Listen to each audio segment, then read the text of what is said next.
Hey, so doesn't seem like we got anybody here yet, but just talk about what I'm trying to do here.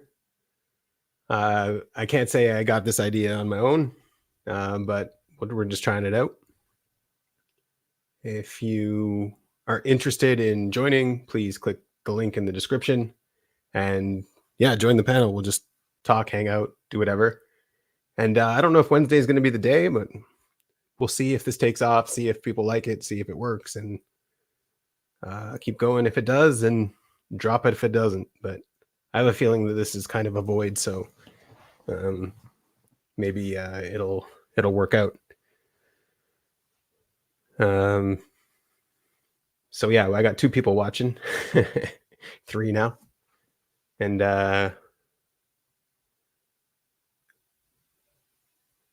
yeah, even if no one comes, I'll just sit here and relax, and won't be too entertaining.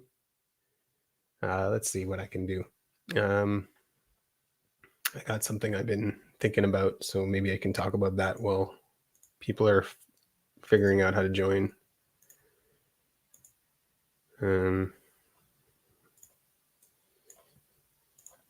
Open it up.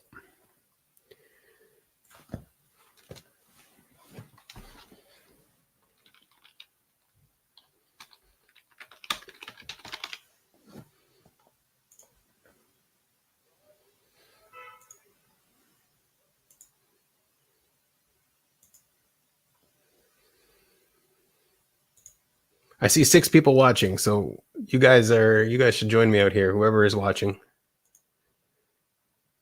I don't know, can you guys see this? Yeah, you can. All right. So I've been trying to work on this model of, here it is, this model of morality, based on one of the videos I've been doing. And so let's just talk about what I've been, we will change the subject as soon as somebody joins. Oh, here we go. We got somebody. Annie. Yay, Annie. Device is not connected, but you're going to come on. Oh, if you want to join, you don't have to have video either. It's not mandatory. You can come on if you don't want to show your face. Yeah, let's get rid of this. And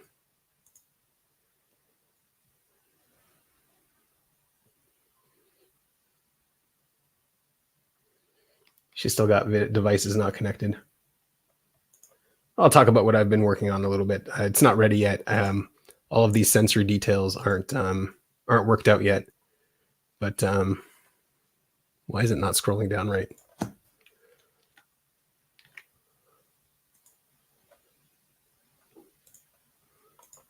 Yeah, okay. So I got the axis of discipline versus compassion, and then ideal versus immediate, and trying to group all of the values, and starting with values that are like actual values, and then what happens if you go too far into this value goes further and further out. So just messing around with it to try to map out our values in some kind of metric. One thing I've been noticing already is like I feel, you're not supposed to type yourself, but I feel like this is my personal imbalance and axis is this one here. And I feel like I'm over here somewhere. And when I have swings, I'll fall into here. So I feel like there might be even a typology going on here, but I'll keep working on it. Just sharing that for now. Oh, here you are, Annie. Nice. Let's get you in there and I'll drop this. How you doing? Good. Hey, Can you hear me? Yeah. Okay. Yeah, I'm good. This is my art studio behind me. I was just working on some clay stuff. Oh, cool. With oh, your earrings? Yeah. If anyone wants to advertise anything, promote anything, so Annie's got a channel and you can check her out there, and you've got an Etsy store, so that's cool. Yeah. Not really promoting. I don't sell much these days. I just make it compulsively. Yeah, sales were good in like 2020 through 22, and then I don't know, algorithm changed, and so now I'm just over here rocking back and forth in my corner making things compulsively, just for my own entertainment. Is your husband still conscious? He hasn't fallen unconscious again? Yeah. We're not legally married, but okay. Your partner, right? You call him your partner. Yeah, I'm superstitious about marriage at this point. It feels like paperwork to me. Ah, I got that. I mean, Okay. if it's not broke, you don't need to fix it. Right. Well, yeah, it seems like So it's been yeah, working for a he's while. fine. That was scary. He just knocked Yeah. himself out. I don't watch boxing, but I described it to him and he said, yeah, that's what it looks like when someone gets knocked out and you don't remember. So he doesn't remember a portion of the evening. Yeah. Wow. Yeah. Yeah. How you been? It's been a while since we've had a chat. Um, good. I mean, yeah, the only issue is just like being, I guess, the social 3 and work stuff. It's like I love what I do. I love massage, but I feel like it doesn't love me, you know. Yeah. Like Is it like why? What does that mean? it's just a tough industry. I think it's partially the town that I live in. It's like I was in the sauna at the YMCA the other day and there were three people in there and I was just listening to the 2 other women talk and one of them was a massage therapist. And I don't know if that like translates statistically, but that's what it feels like. Like 2 out of 3 people in this town are massage therapists. Oh wow. What town? Oh, sorry. I don't want to. Oh, I don't care. No, it's all No. public. It's Eugene, Right. Oregon. It's like 2 hours south of where Dave and Shan are. Oh, nice. Okay. Yeah. My brother also studied reflexology. Yeah. And massage therapy, but he's programming video games now. Oh yeah. Yeah, I mean I like it. It's just I feel like it's this number 3, like I'm surprised by it. It's the biggest surprise of my life that it's not easier. Like you can't just hang out, hang a shingle outside your house and get a bunch of work, and just Yeah. and it's for being a massage therapist, I think it would be ideal to be a 4. Maybe. Yeah. Because of the socializing and the word of mouth. Like if I Yeah, it depends. socialized more, So I had a hard time. I was freelancing for a while too, and yeah, that was a hard time just to um, like get the clients and like get them to pay you and all that kind of stuff. It was yeah. Yeah, I have a lot of no-shows and stuff like that, and I feel stubborn. Right. Like at any point over the last 20 years, I could have just walked over to the grocery store and asked for a job, and I would be more Right. financially stable, but I just keep not doing that because I just sort of refuse. I have this idea like, oh, it'll work next month, You have your but specialty. You have your yeah. but yeah, it is what it is. But at least, expenses are low. We're inheriting a house, which Oh, is the nice. only Congrats. way we would be able to get a house, and that's like a someday Yeah. we will live in that, maybe when I'm 50. Right. But So I'm sorry that somebody passed then. no, it's just written in. There's 2. We live in a mother-in-law suite that's like 410 square feet, like a accessory dwelling unit. And there's grad students that live in the main house. It's a rental. Oh, And that's good. both of the owners of that property have willed that house to my partner just for his loyalty and service over the years. Nice. Yeah. Nice. So someday. So do you have a whole collection of those earrings that you? Oh yeah, I've got these squares of masonite, that I have all this work on. I've got like stacks and stacks of these. Right. So that 3 thing was a surprise to you, or you kind of No, saw it coming? I haven't been officially typed. I just know I'm a 3. Right. Yeah. I mean, I don't see any other possibility. No, but the surprise is that massage therapy doesn't work, like over and over again. I mean, I feel like I'm good at it. I get a lot of good feedback. Right. Clients love me, but it's like they genuinely can't afford it or they Exactly. don't Yeah. So they'll say like, gosh, I wish I could have more massages. I just can't afford it. But then they have like $1,000 handbag. And it's like, well, you can, you value handbags more than the massage. So. Right. But anyway, how's your typing group working out, by the way? I like it. I don't know.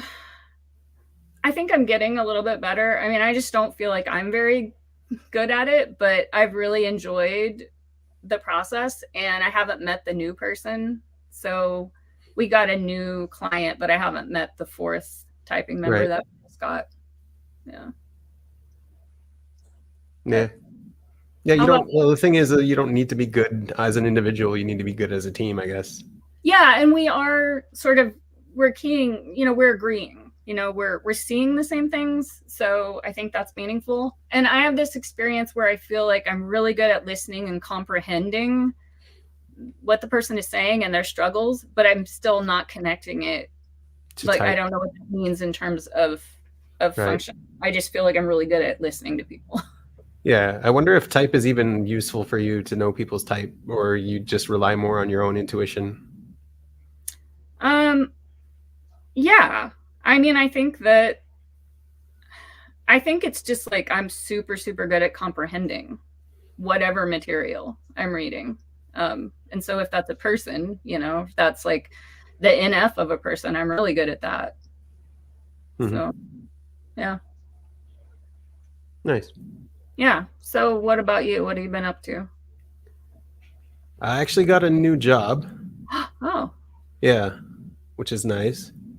Haven't started yet, or I got to go through the whole recruitment process. But I went through like exams and an assignment and testing and stuff, and so I got oh, accepted technically, but I got to go through all the extra stuff. yeah. What does the work entail?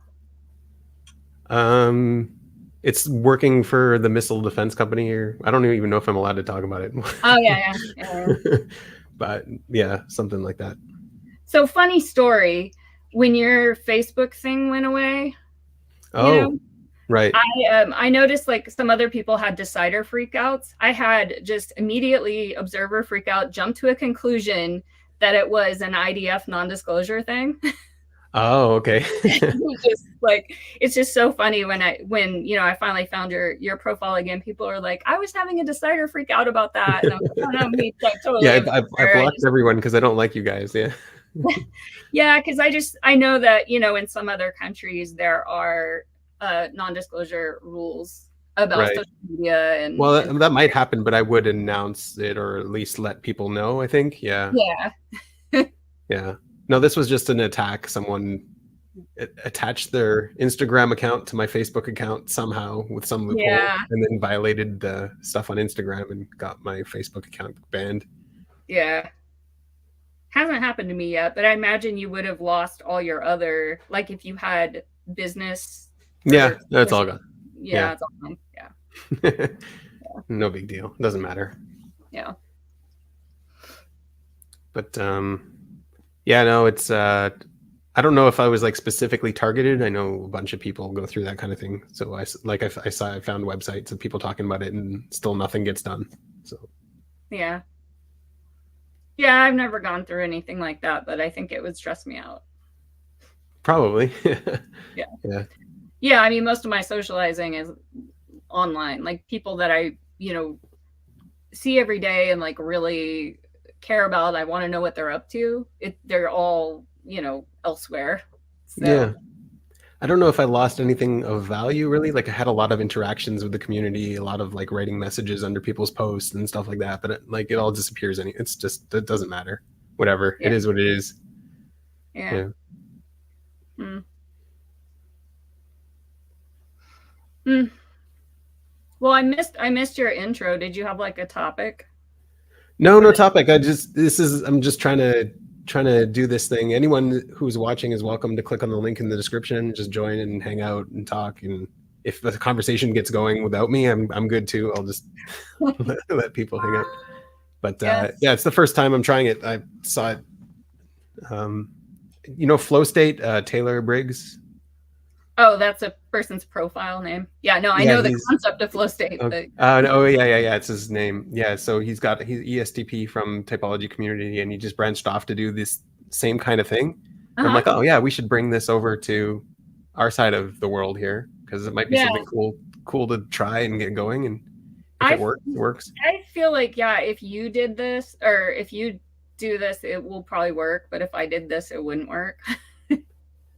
So what's going on over there is they've got like a whole community of panels like this where just everybody's got a channel and then everyone's just sort of streaming whenever they want and people jump on. That's cool. Yeah, so it's like, I mean, the quality of people isn't the same as it would be here, but still an interesting thing. Yeah. Yeah. And yeah, so like if it does work here, then it could potentially spread and you could do it on your channel technically too. Yeah. Yeah. No, it's weird. Know. That does make me feel decider things. I don't think anyone would. Really? Like there's not very many people watching my channel. It would just be me, like. Yeah.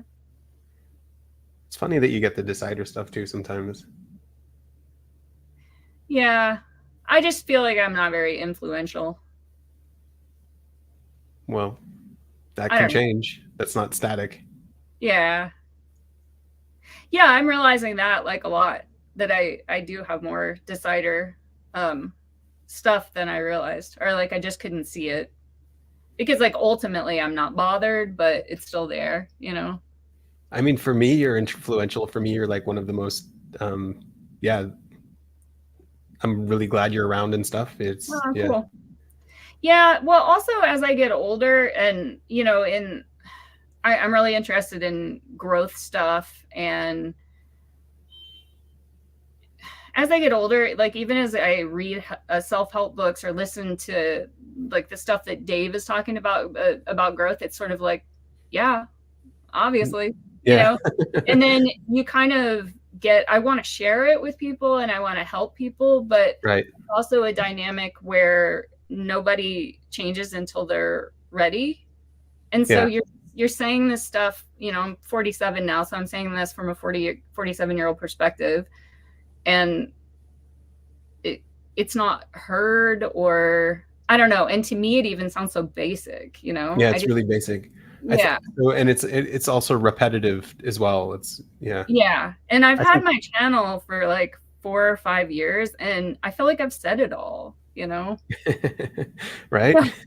Yeah. I feel the same way, but I always find something new to say for some reason. Yeah. Yeah, I love your content. Yeah. Yours too. Yeah. I mean, you find something new to say every so often. Yeah. Yeah, it's good it's there. You get to express yourself. And a lot of times that I just don't. I mean, I have the stuff, but I'm like, nah. Does anyone really need to hear that? I don't know. Maybe I should just do it more. Yeah. I think a lot of the times when people are, especially, I don't want to throw anyone under the bus, but like the twos and stuff that are preaching that growth stuff all the time, especially if they're like consume last or something, they're preaching it to themselves. Like it's something that, they're telling other people to do, but they're saying it for themselves. And the more they say it, it's like, you know how the consume works, how like the more you consume something, if you want to work out or whatever, so you start consuming workout videos and then it'll just drive you and it'll get you going. Yeah. So I think it's the same thing where like the blast is the same thing where like the more you talk about something, the more you actually have to commit to it and do it yourself. Oh, yeah. Yeah.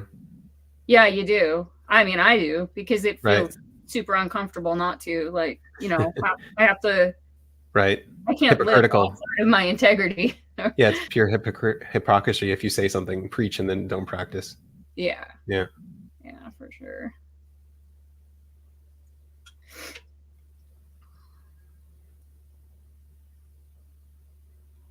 What time is there now? Did you have a time change? I don't know if we did. If we did, it happened automatically, and all of my clocks changed on their own, so I didn't notice. So it's 8:30 now, p.m. Oh, yours must have changed too. Yeah, because if it didn't, then we'd be 3 hours apart instead of, 12 plus 3. Right. Math. So what's the process? You start by doing the it's clay that you're doing? Yeah, well, clay shrinks. This one shrinks 11.9%. So I make it out of polymer. That's a very specific number. Well, yeah, so I'm trying to get this to be exactly 10 millimeters. So I have to be specific. Wow. So the clay shrinks 11.9. So I make it out of polymer clay first, which doesn't shrink. And then I do a plaster mold, like one of these would, Oh, that's pretty cool. not this one, but a different one would fit in there. Do a plaster mold, and then like it's just a press mold. I squish it and clean it up, and then these have little flowers on it. Right. So what I'm doing right now, this is like bone dry, so like incredibly fragile, So did you just break one for the stream, or no, it had a flower broken off. Okay. Already. But I mean, it doesn't matter to me. Then I get to make more. And then I'm just cleaning it with like a damp sponge to make it perfect. And like, I just have to, use my calipers a lot to. Oh wow, you got a caliper too. Yeah, of course. Yeah, you can't do it really without a caliper. So that when this is completely vitrified, it'll be 10 millimeters. There's the SI. There you go. Yeah. Yeah. I wonder if all any SI needs something like that. Like, I wonder if there's something going on there, because some of you guys knit or. For me, I think also because I'm audio kinesthetic, that it's very connected to my. It facilitates sleep processing. Yeah, but some kind of sensory to control or something. Yeah, so it's like it feels very connected to the double masculine sleep, that almost like, well, and the consume. One of the reasons I do this obsessively is because I feel like I'm allowed to consume while I do it. Right. Okay. But I'm also sleep processing too. So that's the same with like, the dishes, or sometimes I do the dishes and I forget that I did them. And then I want to watch some more videos. And then I think, oh, I'll do the dishes. And then I'm disappointed because I already did them. And I'm like, oh, what practical, wow, SI thing can I do? So like sometimes I bring my iPad out and set it up on my car and I chop wood while I'm watching videos, because I need to be getting something done so that I'm allowed to consume, because I can't just sit in front of the TV and not get anything done. Well, that's like a personal rule, or like it no, I can some, like, yeah, in the evening, or if I'm having a super low energy day, then I'll just get in bed and watch a movie. But yeah, generally, I mean, for the amount that I consume, because I do audiobooks too, and I mean, it's like 3 a week or something. If I sat in a chair and read an actual book, I'd be obese and crippled, Right. I just need to move around. It doesn't feel healthy to sit that long. Yeah. I wonder if that's like something connected to the 3 as well, because it's not connected to play. Yeah. I don't know. Well, because like 2s would do that, and then 3s would do that. So maybe that's kind of something going on in that coin. Yeah, it could be like overcompensating for like for feeling like kind of a lazy, unproductive person for the could be a growth thing. Were you always like that? Yeah, and now I'm kind of like my my FI is sort of like, I am someone who gets things done, and so then I have to prove that to myself by doing all the chores.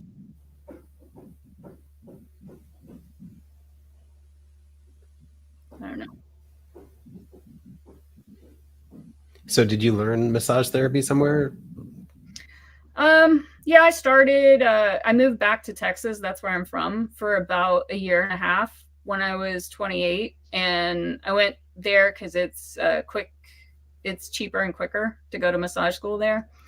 And I did a really quick program and sort of put myself into an internship of doing a lot of massages for low pay, just getting a lot of experience. And that was like maybe 19 or 20 years ago. And then for the last 8 years, I've been doing barefoot massage. So I massage people with my feet. So that was I just did some workshops. And you didn't feel like as a specialist you wanted to go to like a place that would actually teach you properly? Or did they teach you properly? It was proper. Okay.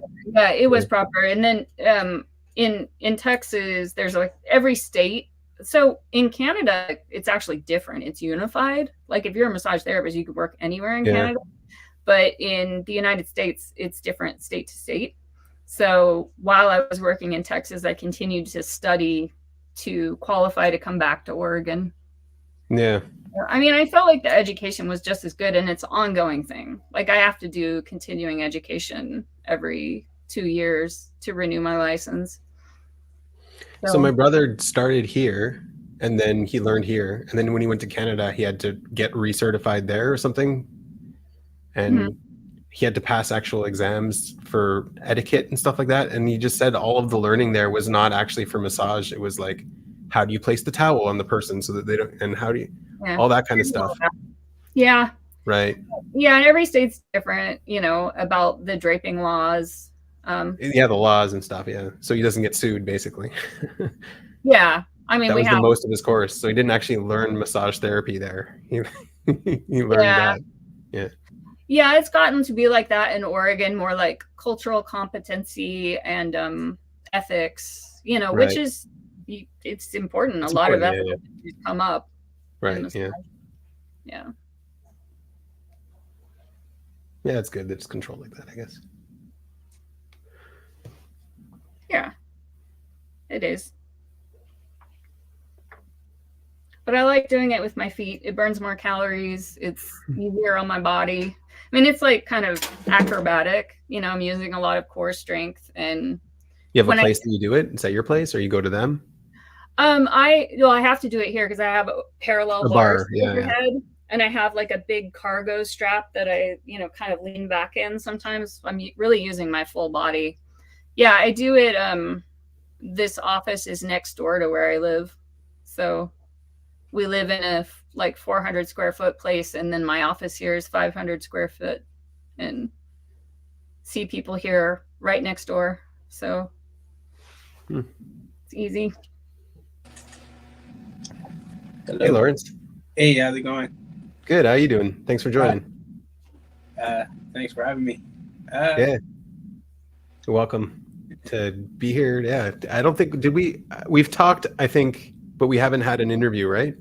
We did have one. Yeah, we did have one. Yeah. How you been then? Been good. No complaints. Was just kind of around and chilling, and I saw you guys and figured I'd gonna say hi. Looks like you got some art stuff going on there too.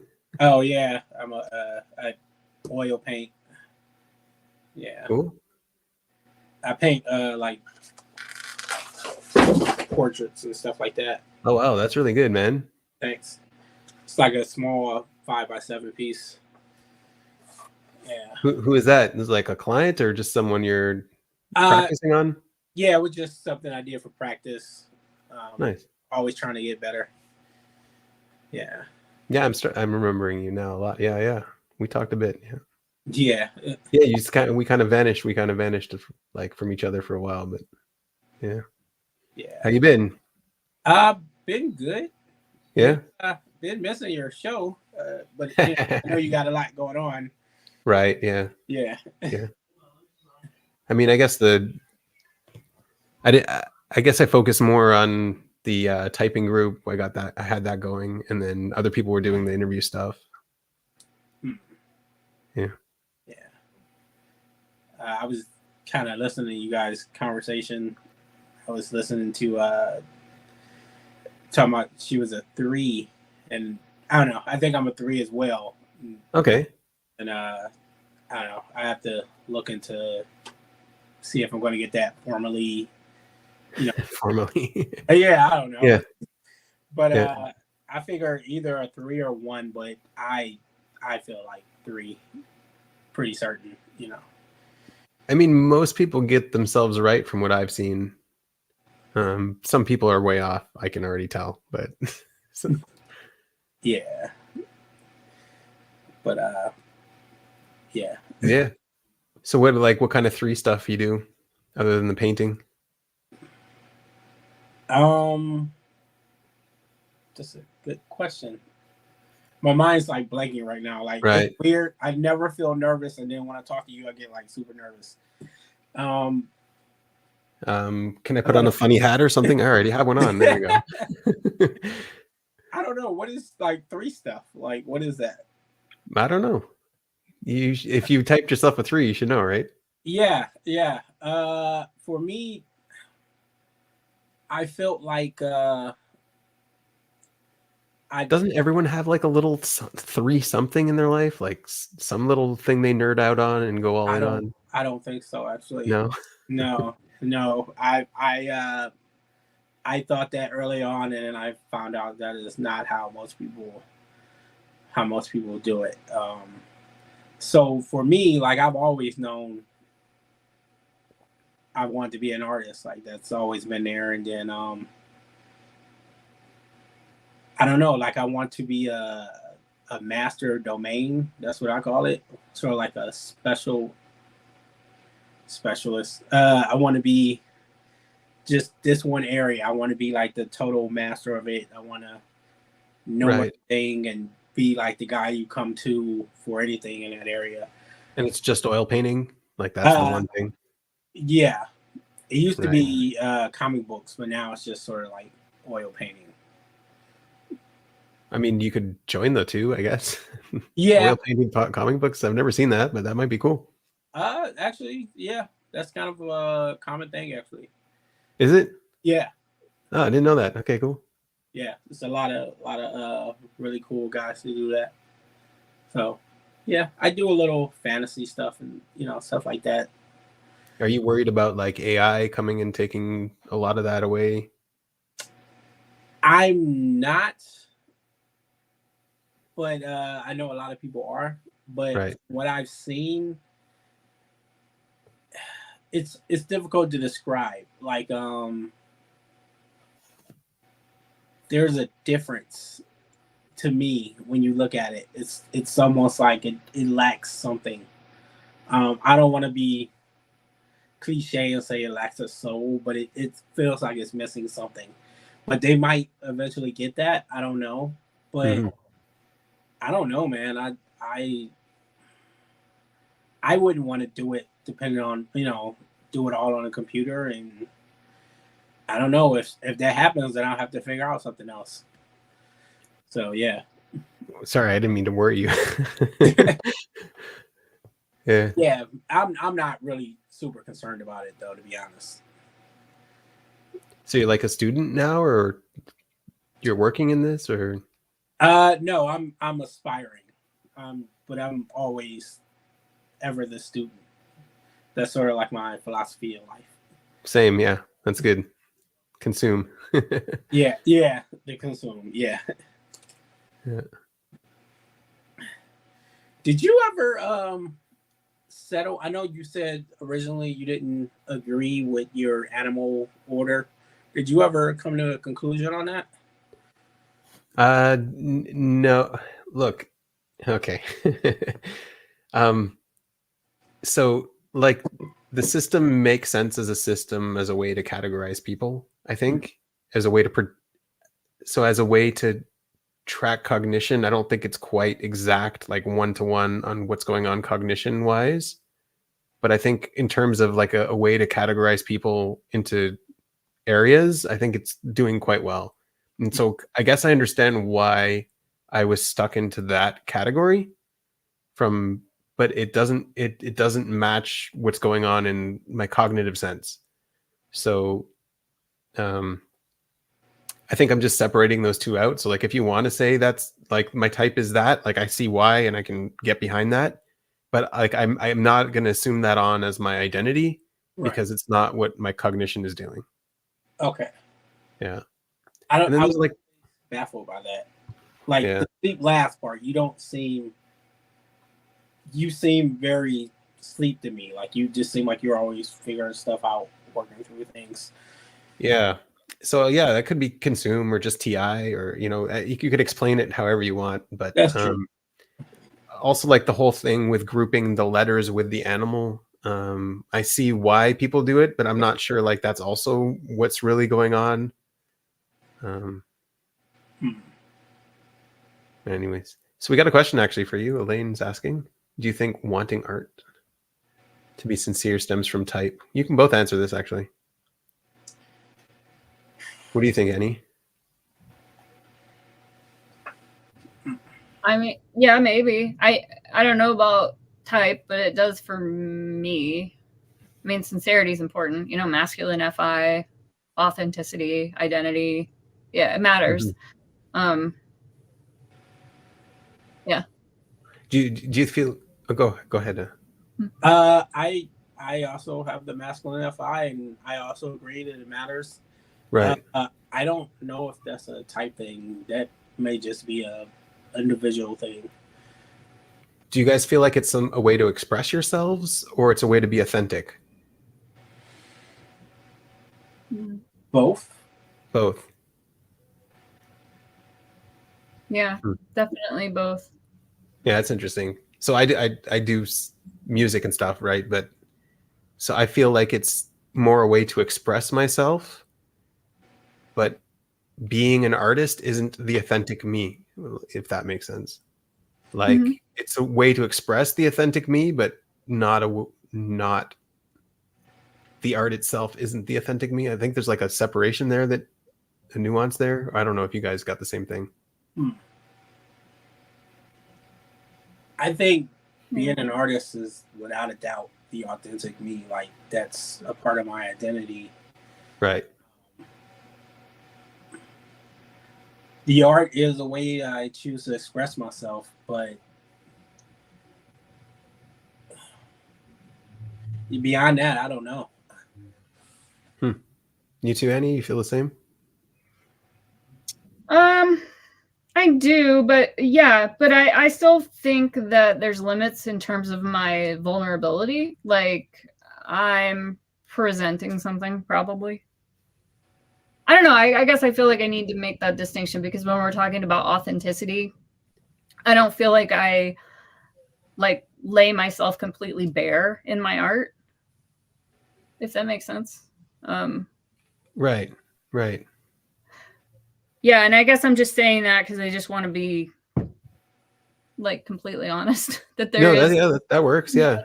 Yeah, there is some mechanism inside me that is presenting myself in a certain way. So like parts of my identity will leak out, but I'm still like moderating what is allowed to be shown.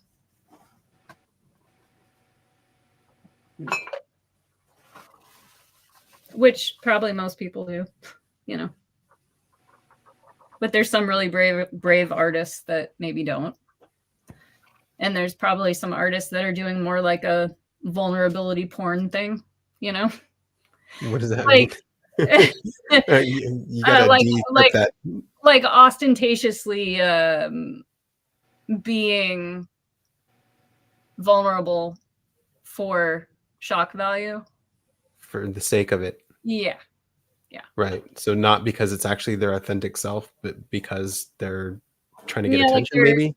Like exaggerating or using vulnerability as some sort of currency. Are you seeing that too, Lawrence? I don't know if I've seen that per se. What I think is people will choose to express it differently. And I definitely don't feel like I express it like that. I just feel like I express different aspects of I guess my ideals through my art, but I'm not trying to display myself in it. I mean, okay. I'm trying to reflect certain values I have, but I'm not trying to present me. So I think people do it differently. So I think I am more trying to present me in art. So it is that, like, that's what I was talking about, the expression thing. Like it feels like a self-expression. Yes, but I guess it depends on how you're defining self-expression. Because if you're trying to say, "Hey, this is me. Look at me," that's one thing. If I'm trying to express, say, a value of something I care about, like being a hero or being a villain or something, then that isn't necessarily me. That's just sort of an aspect of something I value. Yeah.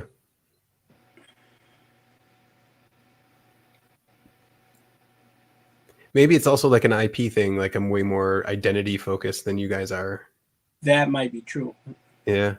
Actually, I'm sure that's probably true in most things, you know, just because you're an IP. Right.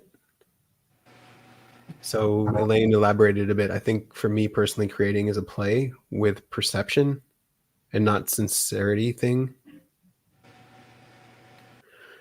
Oh, ESTP. Okay. Nice.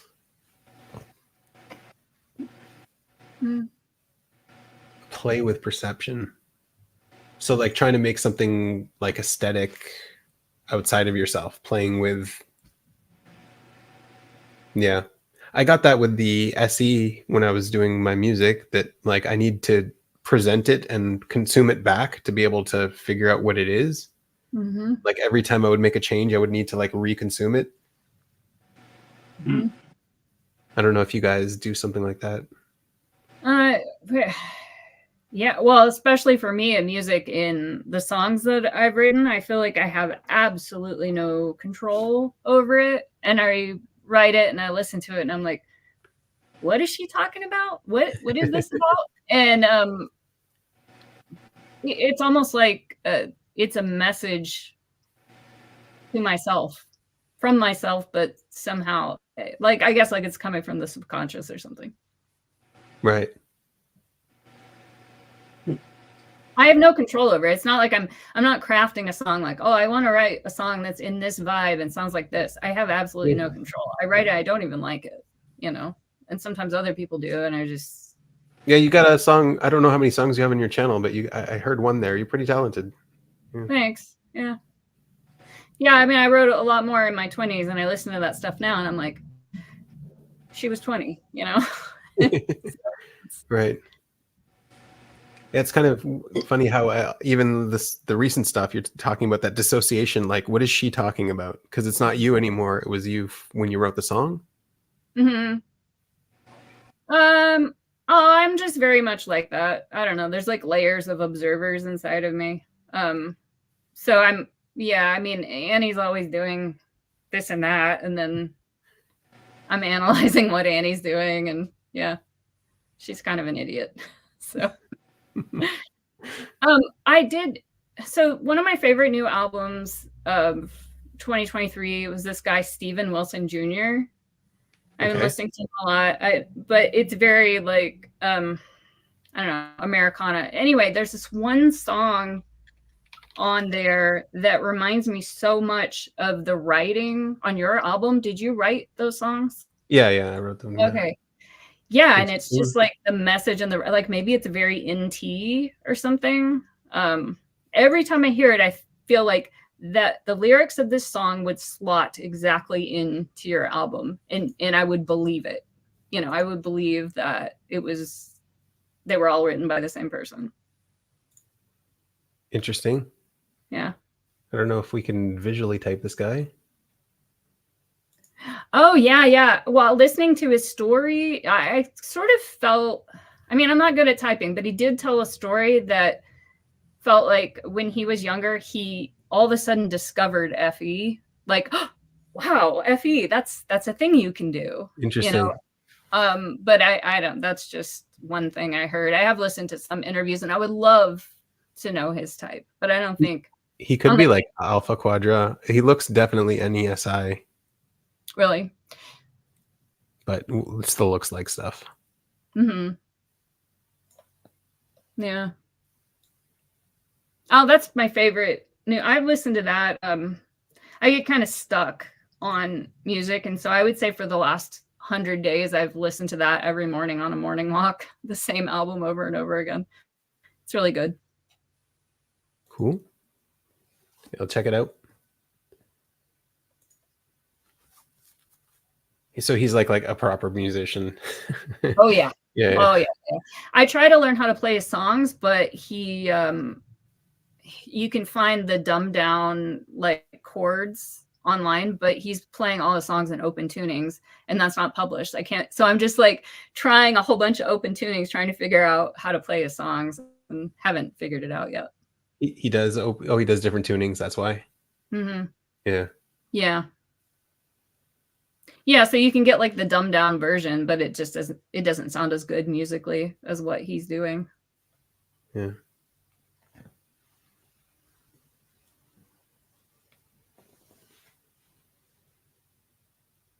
What do you listen to, Lawrence? Or do you listen to? I actually don't listen to much music. Occasionally a song here or there. I find, I'm more listen to podcasts more than anything. I've always had kind of a weird relationship with music.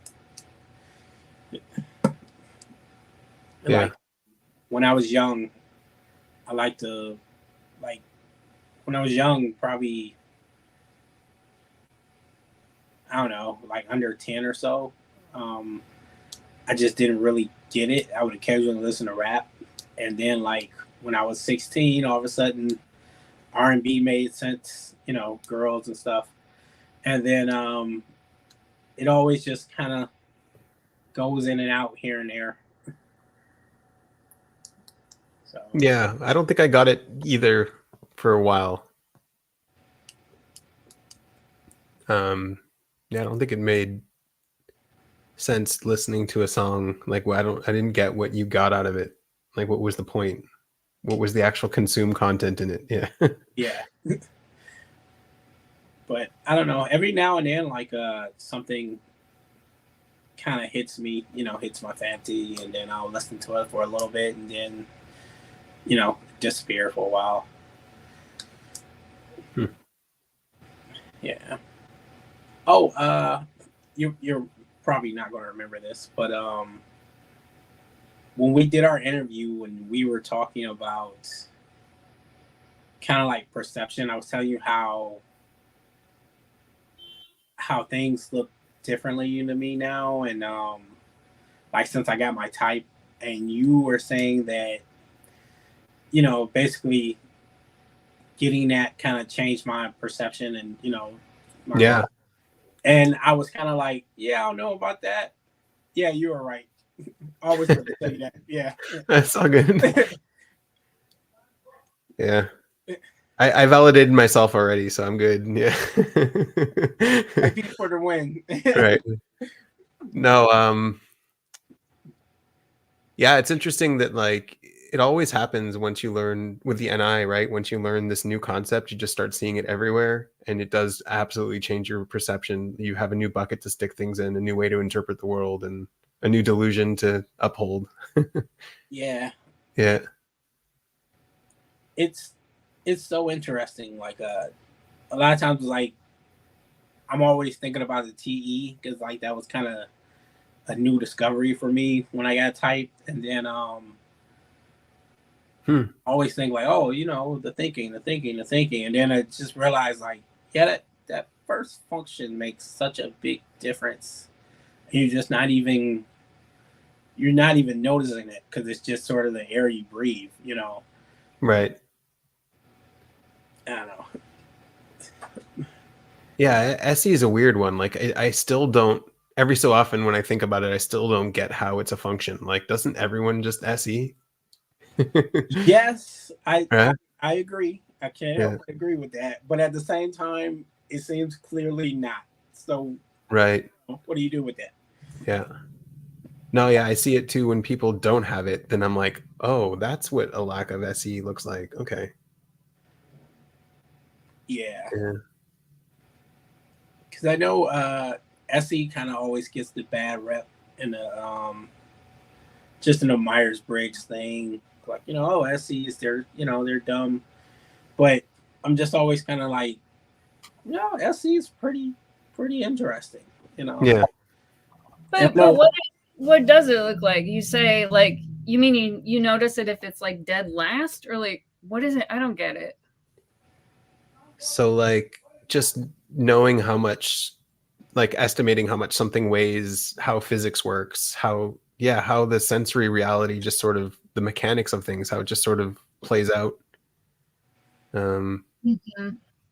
I mean, like just driving, I put it on auto. I don't know if you do that. I'm sure everyone does it to some degree, but you can just drive on autopilot without even thinking about driving. Mm-hmm. Mm. Yeah, I mean, of course, because it's in your body. It's Your like, motor, your skills. Yeah. yeah. I mean, I know how much things weigh, but like, yeah, I mean, yeah, like you just snap out of it. It's like it snaps you out. Like if you need to hit the brakes all of a sudden, like your reaction time is there. Yeah. I mean, I'm hyper alert when I'm driving because I'm just nervous. So that's probably not a good example. But I used to live in Dallas, and well, I think that's the right example because I'm not hyper alert because of how confident I feel with the SE. Yeah. Right. Yeah. I think my partner has SE, and like, yeah, he is better at that than me, and just reflexes. Right. But it's still. So, I mean, to me, like, sensory is just hard. SE is hard. Because it's SI. SI is hard. Of course it's hard. Yeah. You've got a caliper there for doing what you're doing. I never would have done that. Yeah. Well, you would if you were trying to achieve what I'm doing, because I don't think anybody know how good they are. They're not going to be able to nail 10 millimeters with something that's shrinking almost 12%. You know. I wouldn't have even considered that. Like, yeah, I can see why your sensory is hard. Yeah. Because you're really like not only in you and other people with SI, it's very specific. Mm-hmm. Like I don't think Lawrence has a caliper when he's painting. Do you? No. Are you like measuring things out? Not really. I mean, it's more rough, right? But yeah, it's just rough. I just know by feel. Like, all right, this kind of proportions and things like that. Comparisons with the sensory comparisons, things like that. Yeah. Yeah. Yeah, I mean, I used to paint too, and I was more looser because that's the only way that I can do visual, like two-dimensional art, is by doing it loosely and not being too exact. Oh yeah. But with ceramics, you just have to be more exact. Like if you're making a teapot and you want the lid to fit, I guess you can't eyeball it. It's like you're dealing with math. So the lid will be loose or it'll be too tight, you know, if you don't use accuracy.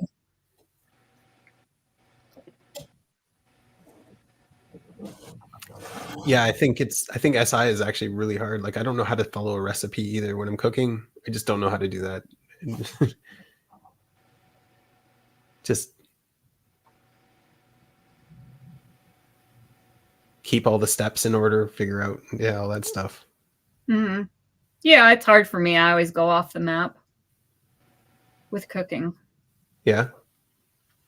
Yeah, little of this, little of that. Just like do what feels right. One of the examples I bring a lot is I was at a friend's house and he had two kinds of coffee and he wanted me to like compare the two. So I told him like this one's a little less bitter, and I just was describing the comparison. And he's like, okay, but what about the other one? It's like the opposite of the first. It's a comparison. So if I say one is more bitter, the other one is less bitter. Like, oh, right. And he was looking for like absolute, like, tell me the qualities of this one separate from the qualities of that one. Yeah. Oh, okay. Yeah. We do coffee because we buy green beans and roast them. And so, yeah, if I like last week, I was like, ew, this coffee, it tastes really grassy. Like how many days ago did you roast this? I don't think it's because it's like you roast it and then it's really good about 4 days later. So if you get behind on the roasting and you roast it and like try to drink it the next day, it's like not very good. Wow. Okay. So I'll have all these descriptors, you know, like, oh yeah, this one, you know, this one's very chocolatey. This one's too grassy, you know. Right. But I think that's just like being a coffee nerd, you know. Yeah, I know. Like I'm sure I could do that if I really sat down to try it, but I think like comparing things is a lot easier for SE. Like you get one coffee that you like, and then you have another one next to it, and you're like, okay, I'm comparing it to the one I already know. Mm-hmm. Yeah.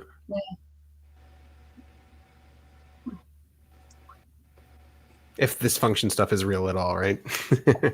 You know what's interesting?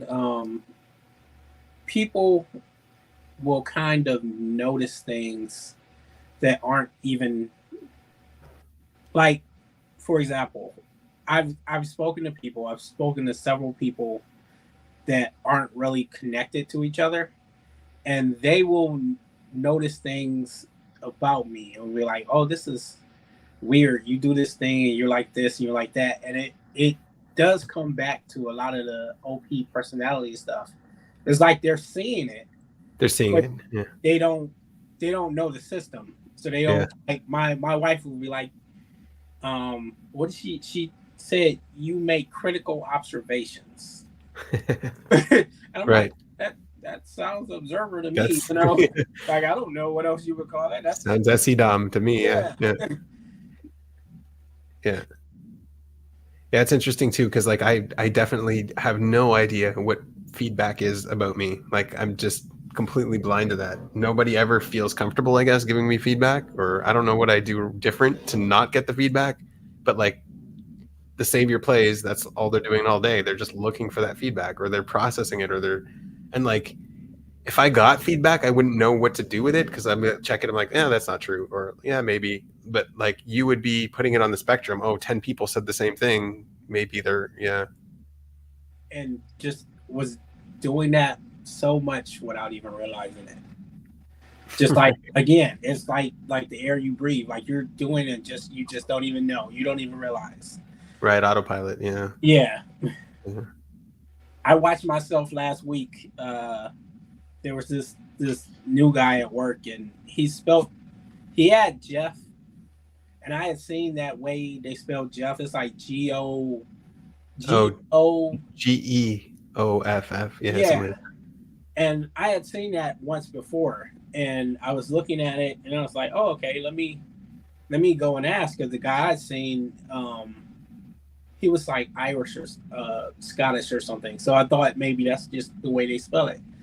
And then I was like, you know what? I'm not going to ask. And I'm looking at him come past. And I'm like, yeah, I'm not going to ask.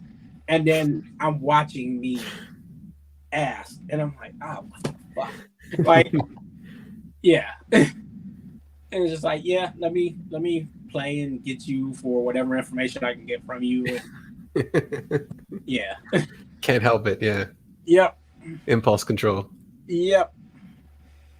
Well, that's good. I mean, I think that's really the first step is seeing yourself doing it. Yeah. Yeah.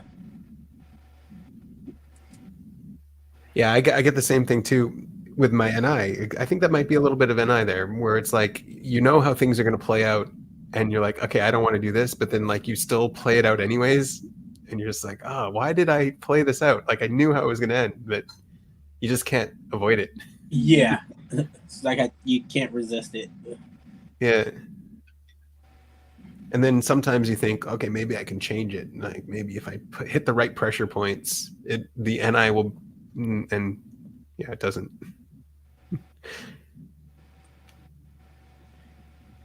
I have a big question for you, Ben. Yeah, sure. Thoughts on free will? Oh, interesting. Yeah. That too. Yeah, it's a big one. I take a different stance on it because like I understand what most people are talking about when they're talking about not having free will, and like I agree with their position. But when I'm asking about free will, I'm trying to think, okay, what is your will free from? Because free will implies that you have a decision outside of something else. So like Lawrence and like what are the degrees of freedom that you might have? Mm-hmm. So like Lawrence was talking about just now how he was watching himself do something. And so, I mean, like he was not free to act differently. Mm-hmm. Sorry to use you as an example, but I think it was just a really good one there where like if you were to be free from that process that you knew was going to play out, so then you're separating your will from that. But like in terms of is it all preordained and are we all going to go through all of these motions anyways? It's like maybe, but if you behave as if that's true, then you're you're actually changing your will. If you're adopting that philosophy, you're not going to actually get to where you want to get to. It feels like kind of giving up on life. Yeah. Well, and where this reality this is duality here. So like what you said, where do you free from? I mean, we're always, yeah. So is there something outside of duality? I think so. I think duality is a limit of our own perception. Yeah. Like it's going to be hard for us to say yes, because that's really mostly what we're seeing is duality. It's the way we're seeing the world through duality. So it's going to be hard to say, like, for us, maybe there aren't things outside of duality most of the time, but that's just because that's how we're wired. Right.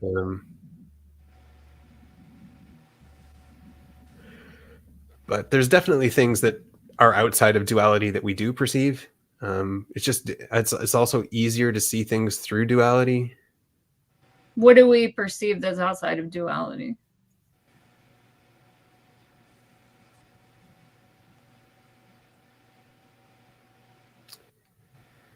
So someone was talking about something where it's like the two option thing, where it's either this or that, but it's like you can get stuck in that two option paradox where there could be a third, fourth, fifth option. It's not like I don't know, the classic one is like you're either with me or against me. It's like, no, I'm neither, or something different. I'm with myself, or I'm with so like that kind of thing is like you can try to force duality on things, and then you're not going to see things right. So the person who's saying you're either with me or against me is trying to force duality on the situation, where that might not be a dualistic situation.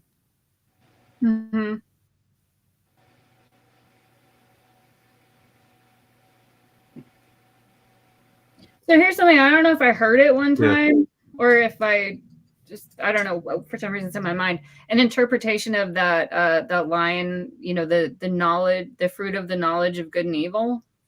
Yeah, right.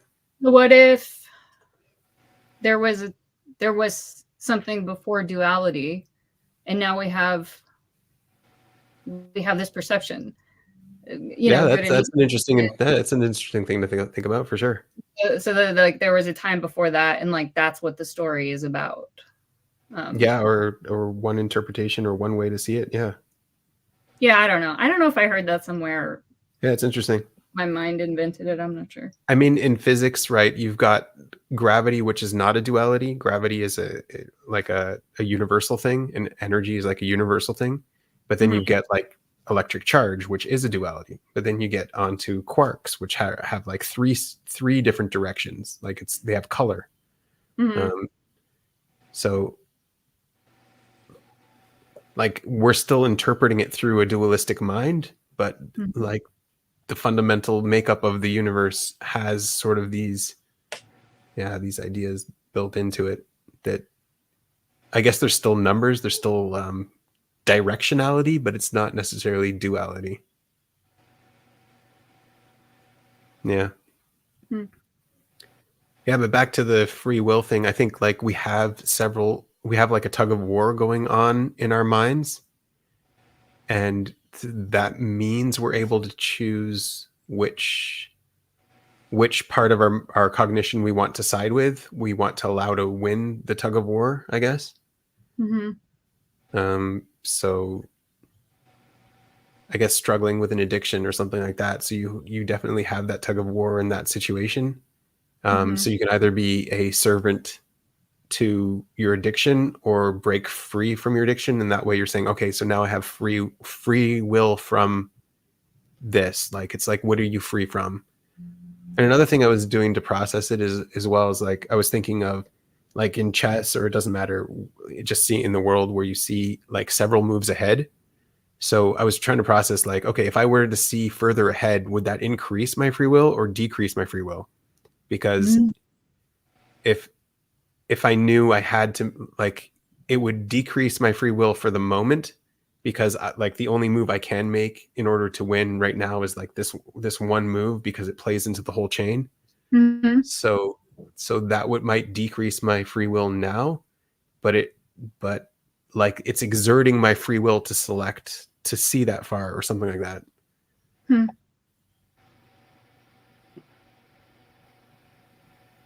Yeah. I had this weird I started thinking about it more because I get these weird hypnagogic states when I'm falling asleep. It's completely abstract. Like a lot of times I can't even like translate it. I can't say what it's about. But I had this experience where I was falling asleep and it was a totally like abstract thing, but I knew like in that moment 100% that there was no free will. It was just like really weird. But I don't carry that with me now. I don't know. Right.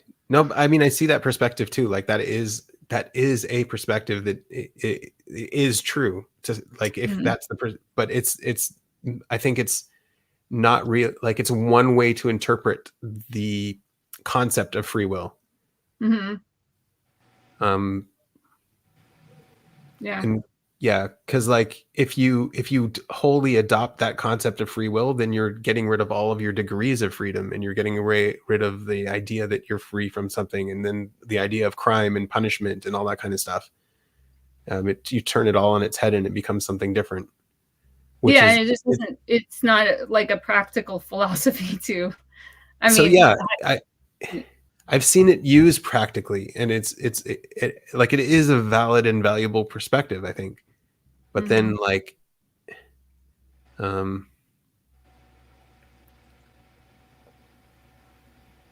it can also be a limiting perspective. I don't know if that makes sense. Well, it can be, and it can be a cop-out too. Right. Yeah, that too. I see you agreeing, Lawrence. Yeah. Yeah. I've given that some thought. I think that, I don't know. My perspective is, I think you have free will, but I think there is so many other factors below the surface that are affecting you, that it's a degree of how much free will you have. But also, like you were saying, I wouldn't want to embrace that as a philosophy, because I don't see how anything good could turn out from that. Right. Well, I mean, you see it too when you interact with someone else who has less free will than you, or like, so like you have a dog or a child or whatever that has obviously less free will than you. You know what's going to happen. You can manipulate them. Like the act of manipulation means that they have less free will than you. You've got them into you know how the situation is going to plan out, and you're able to guide them through that situation. So they don't actually have free will when they're getting manipulated, but the person doing the manipulation has more free will because they're exerting their will on them, I guess. I don't know if it's also a different way I was looking at it, that because it's like if you were able to see, it's like a dichotomy, because if you were the more you see, on the one hand, the more free will you have, but then also the less free will you have, and vice versa. Yeah, because if you could see the whole chessboard, right, and make different decisions than if you can just see. Right. And then as well, you can't make a different decision. If you know how everything has to play out, you're already, Yeah. Right. Yeah.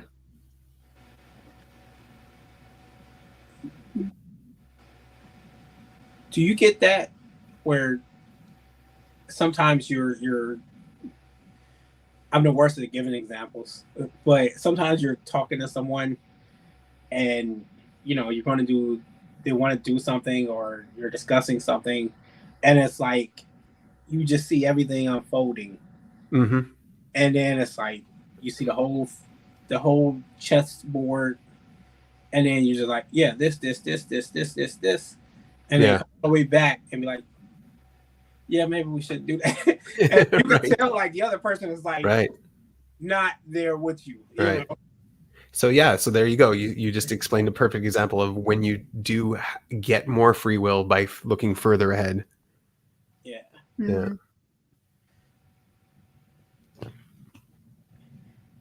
On a unrelated subject, Ben, I wanted to know if I can get your advice on something. We'll How get to this. how do you?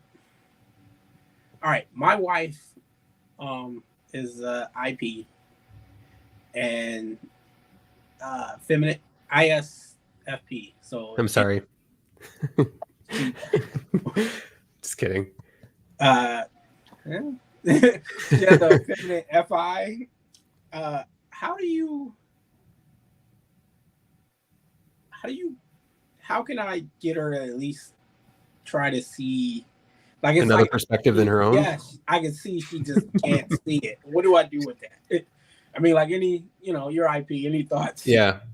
Okay, so the first thing as a double decider, you're going to have a little bit easier time doing this, but you have to, sorry to say, sort of validate her perspective in her perspective. And then once she feels validated in her perspective, then she will be able to feel like she can go to a different perspective.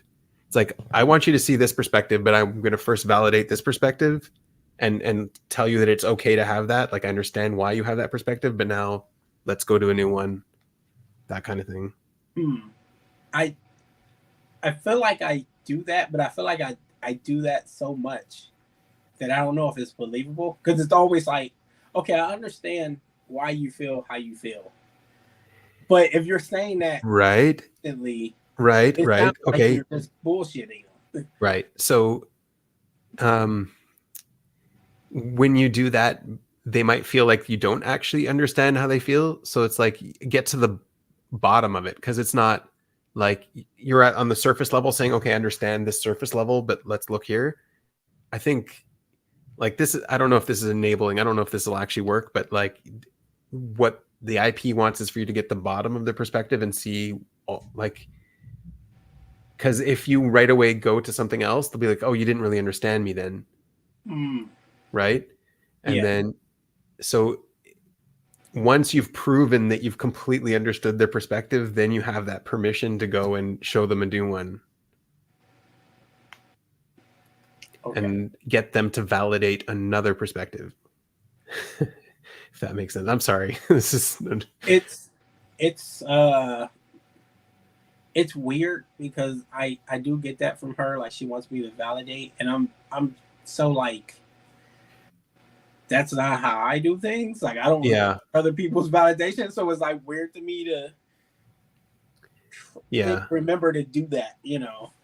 You also have to be careful, because people can get stuck in that where they don't care about another perspective. They just only want their perspective validated, and they only want to feel like, especially in victim mindset, where they want to be validated as the victim, which I mean, everybody gets that somehow. It's like, you had a hard day. You want to just be validated in your emotions right now. And you don't need to see another perspective all the time. Right. But it does feel like so not for me, but I've seen it in other people where it feels like if you're disagreeing with how they see things, then you're like, they become aggressive. Like, they feel like you're right. They feel like you're attacking their character or something like that. Yeah. Yeah, I've seen that a lot. Right. I get into a lot of trouble like that. Right. Yeah. It's hard. It's hard. Relationships are hard in general, I guess. True. Yeah. And they're worth it, though. Well, yeah. I mean, if you're lucky. Yeah. If you get them to work, then yeah, they're worth it for sure. Yeah. So yeah, we had a question here. Do you ever feel that the DI human need gets starved due to believing there's no free will? Like, how to have significance and identity if your choices aren't really yours? I mean, I understand identity. My identity is solid. I don't fully understand significance. No, I don't know. I feel like my identity is solid. I am me. Where's the significance coming from? Is it like validation from other people? What does significance mean? Yeah, so it's a good segue too. So what Lawrence was describing as well is a validation aspect of perspective, a validation of self perspective. and feeling like your perspective is significant. So I have a significant perspective. Like you're asking my opinion on free will. I'm like, oh yeah, I've got a significant perspective on this. Here we go. Like my perspective isn't significant. So most of the time we just validate our own perspective, but it gets lonely if you're the only one seeing things the way that you see things. Mm. And so to know that someone else is seeing them the way that you do is kind of a way to connect your DI. Mm-hmm. Does that help? I would say I'd say it feels nice, but I also don't care. I mean, it's nice. It feels good. Like I feel like I'm really used to having a different perspective or just being, I don't know, just living my life a different way. And it's really cool when someone says like, oh, wow, that's really cool.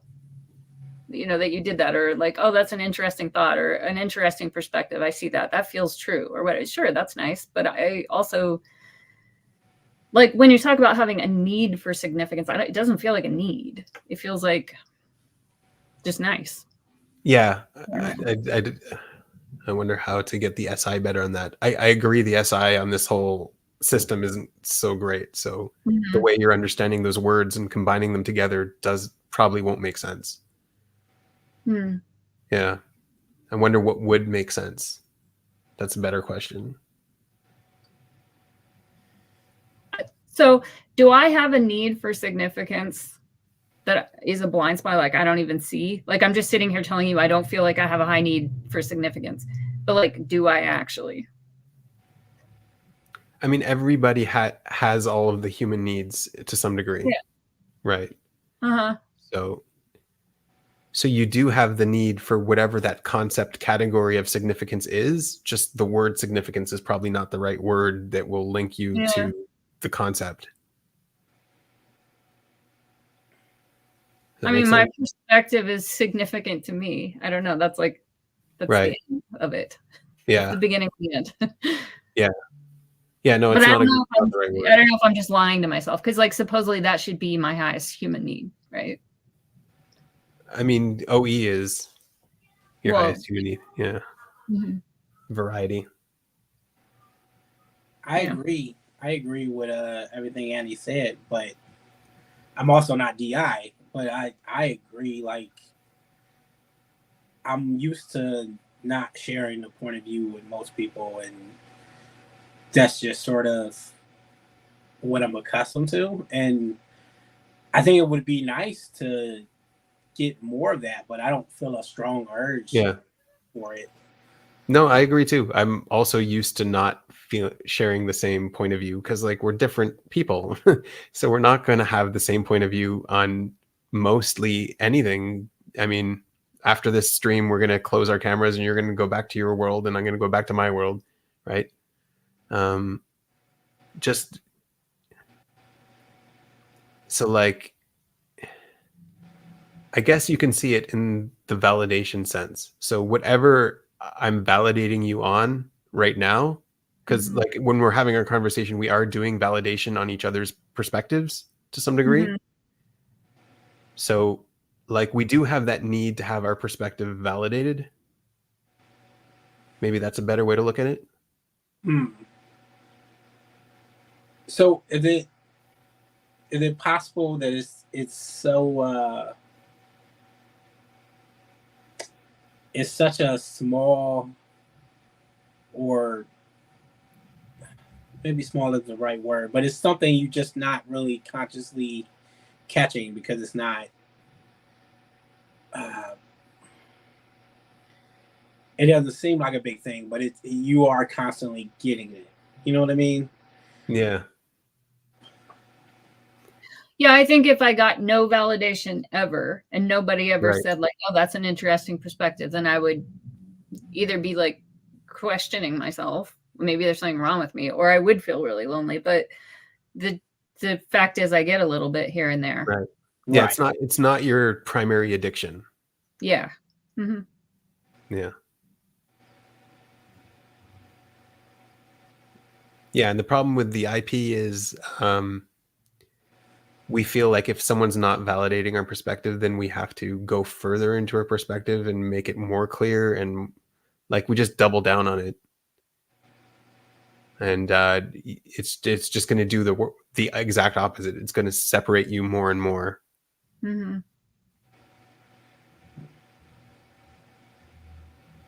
Hmm.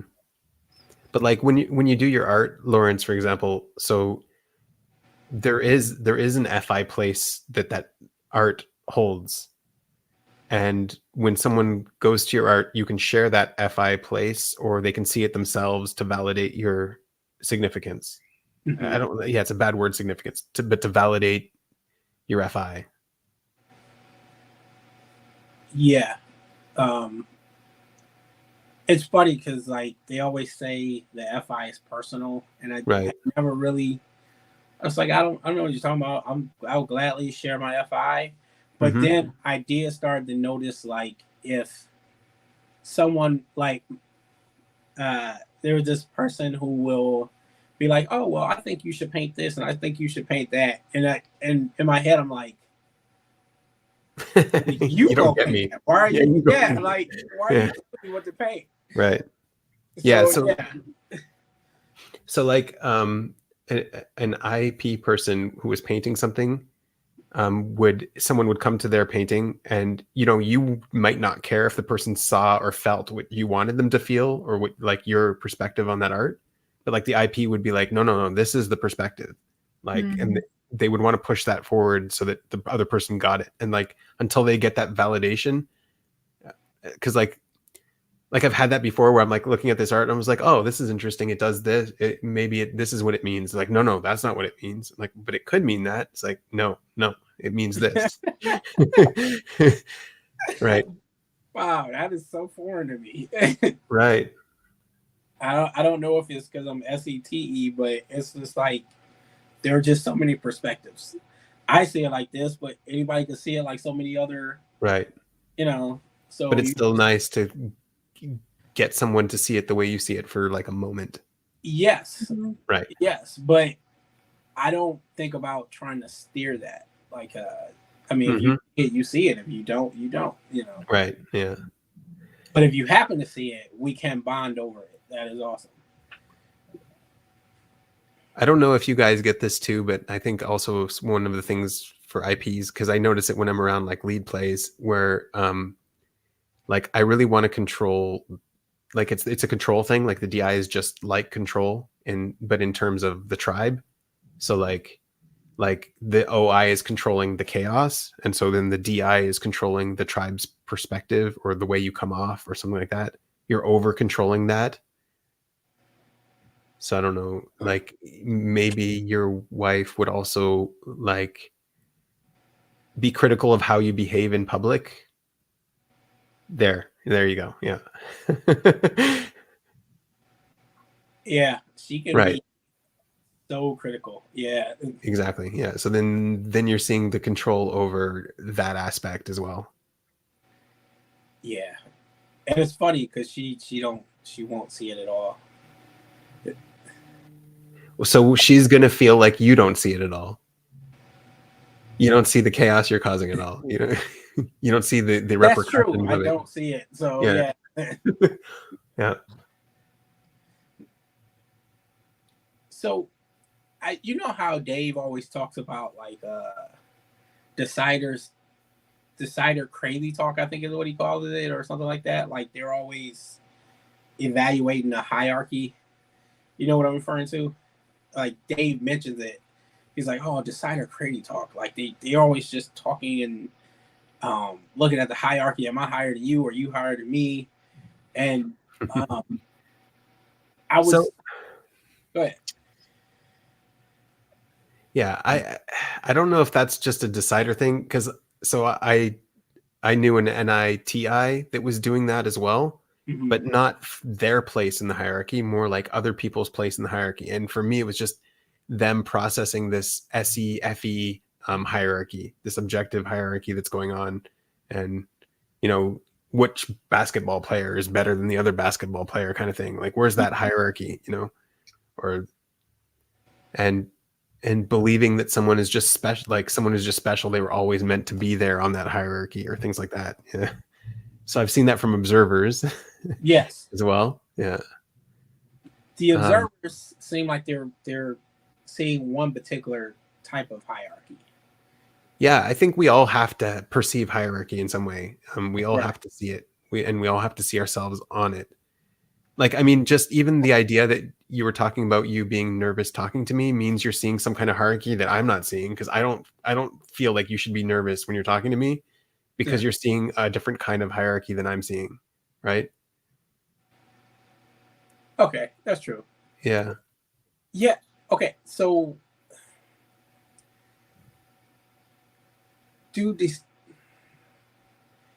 I'm speaking from my own experience. I definitely don't have the data set on this or anything like that. Mm-hmm. But question, do deciders sound more judgmental to you than others? They're more stuck in whatever perspective they're at in terms of decider's perspective, like not an observer perspective, but they're more stuck in a decider perspective. Like you guys will get stuck in the observer perspective all day long. But the decider perspective so like the EJ will get stuck in seeing how the other person is, who they are, and get stuck on that. And like EJ IP relationships are really tough because of that, because like one person is always looking at my perspective. Like I'll just use me as an example. So always like, you're this and you're this and you're this. It's like, no, I'm not. No, I'm not. I'm this. And like, that's the whole argument between the decider thing. It's like, they're telling me who I am and I'm telling them who I am. And that's the whole conversation. It's like, what are we doing? Why are we so stuck on this? Yeah. Why don't we talk about you? I'm never coming after you. It's like, well, maybe I should. Maybe that's what I should be doing. Yeah, it's weird because I can hear that now. And I'm like, right. I was never hearing that before, but now I can hear it, and it's just like, that is different. and it sometimes they're, depending on the person, can be very comfortable with taking leaps of just judgments. Like, oh, but this person this, and they did it because they're like this, and it's like, you have that's projection. Yeah, that's just projection. Yeah, you have no way that. Yeah. But like, to answer your thing about hierarchy, I think like the ones are way more, I don't think they're more in tune with hierarchy, but I think it's way more important to them to some degree. Like that's really what they're looking at. But I don't know how their hierarchy is different from my hierarchy, you know? Yeah. Because I was talking to this one, and he kept saying something. It stood out. Like, oh yeah, this person's beneath me, and this person's beneath me. And right. That is sounds like a one. Yeah. Thing. It's like, okay, that's interesting way of looking at things, you know. Yeah, because I know for myself, my default way of looking at things is no one's above or beneath anyone. We're all just like equal, and until like someone actually wants to challenge you and wants to try to dominate you, then you're just like, no, this doesn't like. But like I like it takes effort to see the value in having a hierarchy and why it's important in the world. If that makes sense. I think it's definitely important. I agree. It just on like a thinking level, not on a instinctual animal level. Yeah. Yeah. I can see myself going like what you were saying, like, you know, I think everybody's equal. Like, and I'm not sure if it's because like I'm double decider and I'm DE, but it's like, oh, that's my philosophy. Everybody's equal. And then you have to go to war, and it's like, no, I'm not going to allow you, you know, not allow you to be over me, you know. But I mean, like, if I wanted to do pottery and stuff like that, then I would know that there's a specialist out there that's better. Annie is better than me in that, and I'm better than Annie in something else. It doesn't mean she's better. Like, it doesn't mean there's a hierarchy. It doesn't mean one of us is better than the other. It's just we all have a different skill set, and within her skill set, she's better than me, and within my skill set, I'm better than her. Like that's just the way it works. Yeah. I agree, but I don't know. I think most people don't look at it like that. Most people was very binary. So it's like if I'm better than you, then I'm better than you across the board. And it's like, yeah, it's not how that works. Yeah. Yeah. Yeah, and it gets under their skin if someone is better than them at something. Yeah. I wonder if that leads them to be more blind as well to different skills. Because if you saw all of the skills, you would see how bad you are at all of them. So if you're only focusing on certain skills, then maybe it's easier to see yourself as better, or like you're prioritizing a different hierarchy. This is the real hierarchy. All that other stuff isn't important. I think so. Yeah. Yeah. Because I know a guy who, like when I used to talk to him every day. We worked together. And like when I was, getting my type, and I was kind of like going back and forth, like kind of trying to triangulate off of him. There was a shift, and like, you know, I could tell, like, I don't know what happened, but he's been trying to prove like he's smarter than me ever since then. And like, it's funny, like I can tell, like, all right, I don't know what happened, but there was obviously some kind of shift, and now I think he perceived that he lost ground or something, and he's trying to get back to the top of that structure. Like, oh, I'm smarter than you, and I'm trying to prove it. Right. You know, weird. Yeah, to me, it looks like that insecurity as well, because like I am smarter than a lot of people, and I just know that, and it's not I'm better than them. It doesn't mean I'm better than them. That's the whole thing. It's just like, yeah, I'm smarter than you. Fine, great, big deal. Like, who cares? So like, it does become a big deal when someone would be like, no, this is the truth, and I'm like, no, it's not. And then you get into that struggle, and then you have to sort of. But it's not a dominance thing. It's more of like, no, this is right and this is not right. Like, we can process this. Like, it's important for me to get them to that conclusion as well, but not to the conclusion that I'm better than them, if that makes sense. Mm-hmm. Yeah. I have a question about, like, I know IQ is only like one sort of metric, but like, it's not the whole picture, but my partner has a much, much higher IQ than me. I forgot what he told me, like, I don't know, 135 or something. I don't know what the scale is. Is that a lot? 135? Yeah, it's pretty high. Yeah. Average, that's really high. Yeah. And mine's just average. Right. And I mean, sometimes I kind of wonder about it, but so like for you personally, when you are looking at women, like dating women, is that like, do you notice? Is there some sort of threshold, or you're just looking at because I understand it's just a narrow measurement. Exactly. Yeah, that's exactly it. It's a narrow measure. The only thing the IQ tells you is that you're better at taking an IQ test. Right. Because when I try to take them, like the stupid online ones, I get a headache and I stop. It's like so unpleasant for me. I actually get a little thrill and enjoyment at like getting the question right and figuring it out and all that kind of stuff. But I mean, like, it doesn't mean you're smarter per se, because I've met people who I consider very smart and they probably don't have a high IQ, like on the IQ test, but they're smart. Mm-hmm. And I think that's a very different thing. Like, some people are really not smart and they will not do well in an IQ test. But yeah.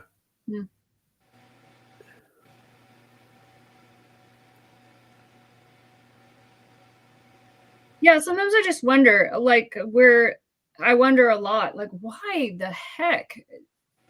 I don't know why this is my partner. I mean, I know why, because he's a perfect person for me, but I don't understand what's in it for him, you know?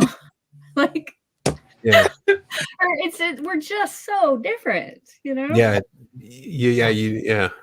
Sometimes that's the like my kind of NF, like, would that drive you crazy if, you know, how you're trying to so there is something in it for him, and it's going to be really hard for him to explain it to you, but like you are bringing a lot of value to him that he's an IP, so he's not going to express that. It's demon FE, so he's not going to communicate that. Right. Yeah. But it is there, and maybe he might even take it for granted to some degree, because you just get used to each other. But like, as soon as you go a day apart, he will be able to pinpoint, oh no, like, you are valuable to me. I do need you in my life. Yeah. Mm-hmm. Like, yeah, he can't express it. He says, I don't know, there's something about you. Oh no, you're right. the one. Right. Yeah. He won't tell me Yeah. why. Yeah. It to a degree where you can see it from his perspective as well, or feel it. Yeah. So, the demon FE. Yeah, I got the same thing. It's like, yeah, I mean, if he really is, I mean, he seems like an ISTP, but like, what if I'm wrong? He's, maybe he's an EJ. I don't know.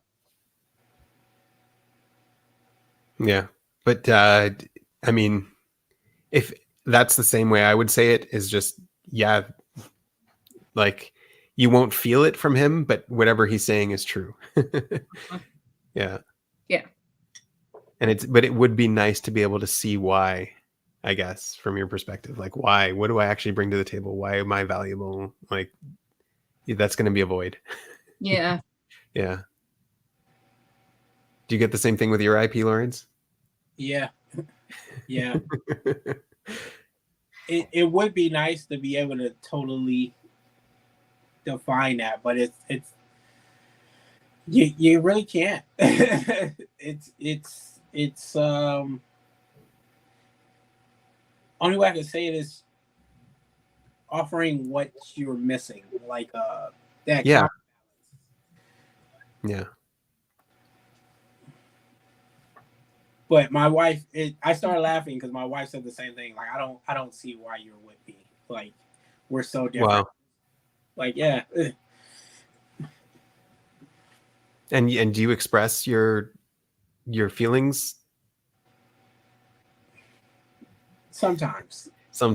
Yeah, that's it could be a feeler thing. It could be just a guy thing too. That's true. Yeah. Do you still try to flirt a little bit every so often, or? A little bit. Yeah. It's so weird. Like, it's almost like I have to remind myself, because I'll totally just be going about my day doing my thing, and then realize, like, oh, I haven't really paid her any attention. I should probably do that, because that's important to her, Mm-hmm. Yeah.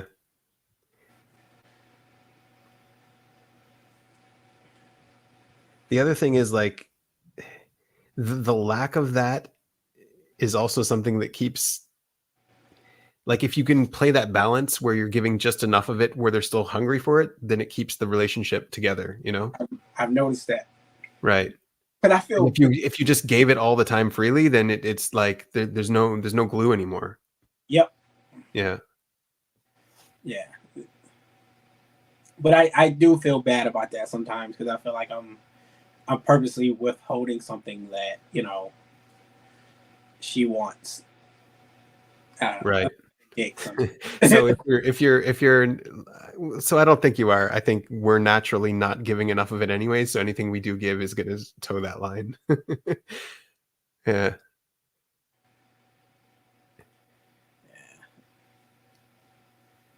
What do you think, Annie? I mean, yeah, like, we specifically, you use the word flirt. I was like, no. I mean, we've been together for 16 years. Like, it's not flirting.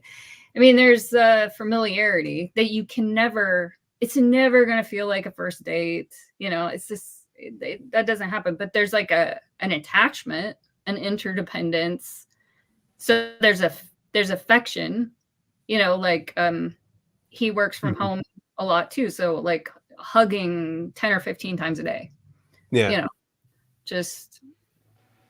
But also a lot of almost like siblings, like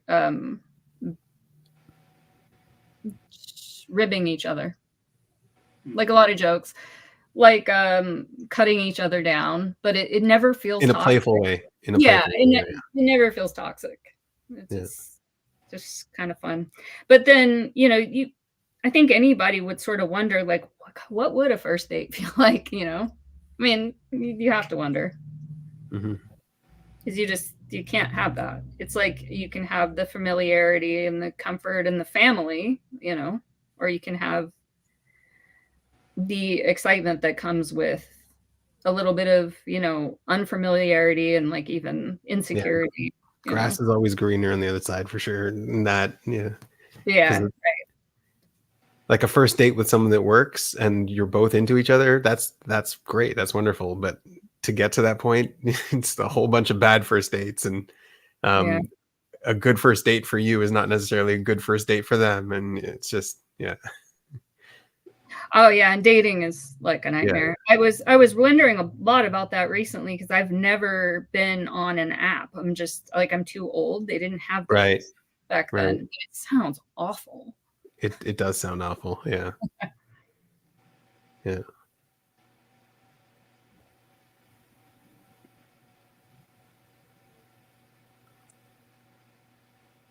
Yeah, there's a big crisis too on nowadays for young people getting together. It's a big crisis. Yeah.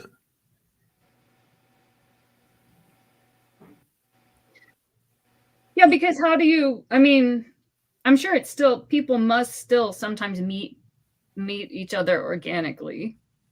I'm sure, yeah. When you're rolling your eyes, Lawrence. I mean, from what I've heard, that doesn't, I'm sure it happens. It just doesn't happen nearly as much as it used to. And with the dating apps, it just seems like there's more of a little hookup culture, you know. Right. Yeah, on the very like handful of times, maybe like 3 times that I went on a date that was sort of blind, like didn't really know the person, it felt like they already had an agenda, and that felt terrible. Like they were going into it like, I want this one to work. And it's like, wait a minute. That's, you know. So, yeah, it's just the fact of there being an agenda that messes it up, I think. Yeah, and the NEFI is really good at sussing that out and seeing that agenda. Yeah, that does seem like it would be a weird energy to that.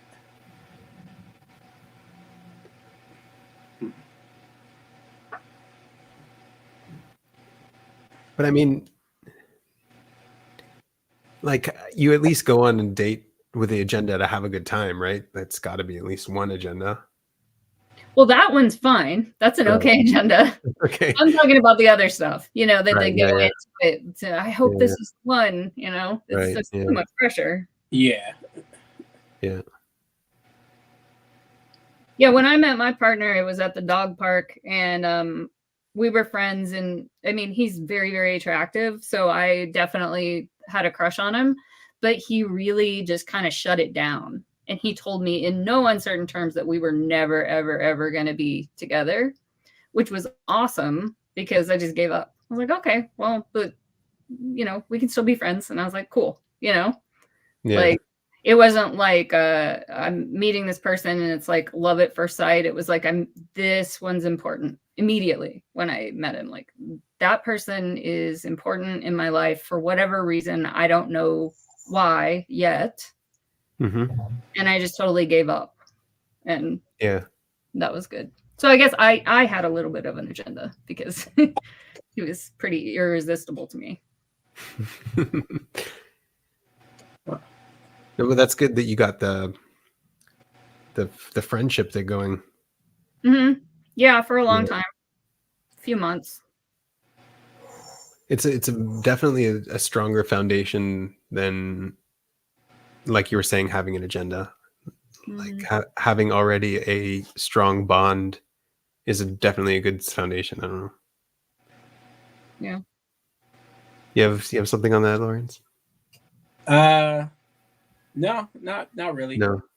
You probably have you have a bunch of friends and stuff that are still struggling in that arena? I don't have many friends. So. Oh, okay. Yeah. I have clients that are older, you know, like in their 70s that are starting over again because their wives have died. Right. And it's hard. And I can really see that it's the having the agenda and wanting it to happen that's getting in the way in a major, major way. But Yeah. I mean, when you're in that position, like, how can you let it go? I mean, in a way, being on apps makes sense because there's, you know, people are there for a common reason and you can sort of filter out that reason. You know, why Right. are you here? So I see why they're doing it, but it's just, it's like the wanting it is It's blocking it. also, there's also shoes to fill in that case. Like it's Mhm. they're going to want to replace what they had to some degree, even though it's like not possible. Yeah, that's a tough situation. Yeah. I was just looking at an article that, on another stream where I shouldn't laugh, it's kind of bad, but there's like a chimpanzee involved where this lady had a husband and a son, and her husband ended up dying, so she was leaning more on the chimpanzee, and then also her son got in a car crash, so she started like completely leaning on the chimpanzee. And I don't know what happened. It's kind of a weird story, but apparently she was holding some Elmo doll or whatever, and then the chimpanzee like tore her face off and tore her arms off, and Mhm. yeah. Okay. Yeah. And they ended up killing the chimpanzee for that. Yeah. Yeah. Sounds like Yeah. she should have gone to couples counseling with the chimpanzee. She should have Right. seen the Well, signs. she was trying to replace what she lost, I guess, in that. Yeah. Yeah. Too much It's pressure. not a healthy way to cope. Yeah. Yeah. Yeah.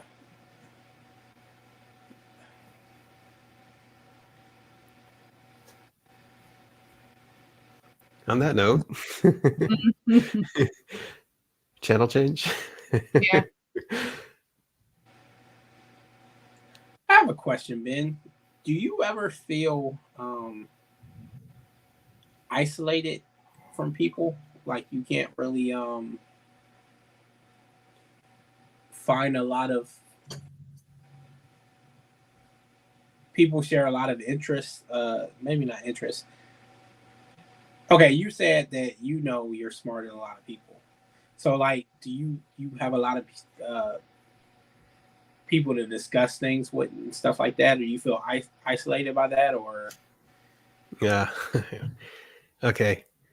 So knowing that I'm smarter than a lot of people took time. It's not something that I naturally did. Like I just assumed that everyone is capable and smart. Like just the projection thing, right?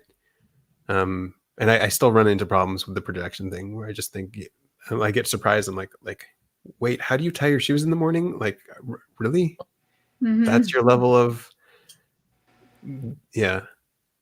But in terms of the lonely thing on the way I process things, I think it's just like a natural state. I'm not like you can't avoid the human need of connection, right? Everybody needs that human need, but like I guess it's a smaller bucket to fill up, and it's I don't know, because I don't feel like I need to have a connection on thinking and agreement and things like that. Like I can think on my own. I don't need to process with other people, and I'm like happy. Like I need that time to myself too. Like I'm happy doing that. I'm happy just sitting alone and processing things and figuring it out. It's like once it's done and I want to share it, that's when it's like, well, I got a YouTube channel now and just blast it on the YouTube and see how it hits or misses. I've done my part. Yeah. I don't know if that answers your question. How do you relate to that question? well, first off,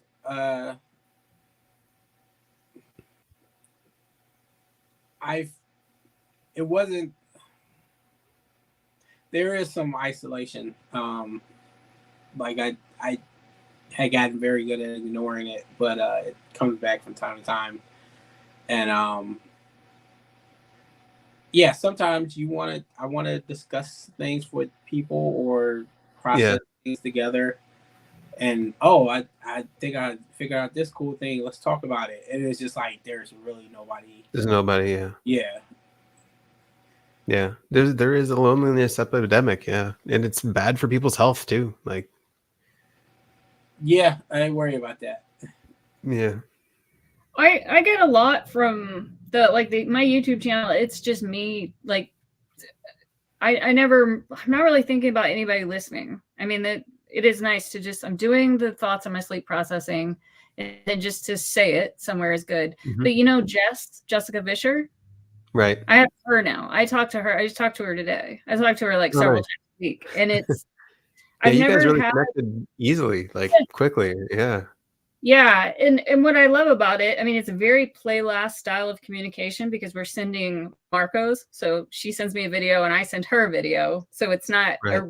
it's not an in time, in the moment, back and forth. But what I love about it is finding one person I can say anything to. So any vulnerable thing or, ugly truth, Yeah.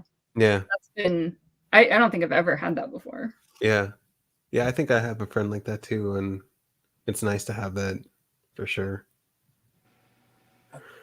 I thought I had a friend like that, and then Something happened.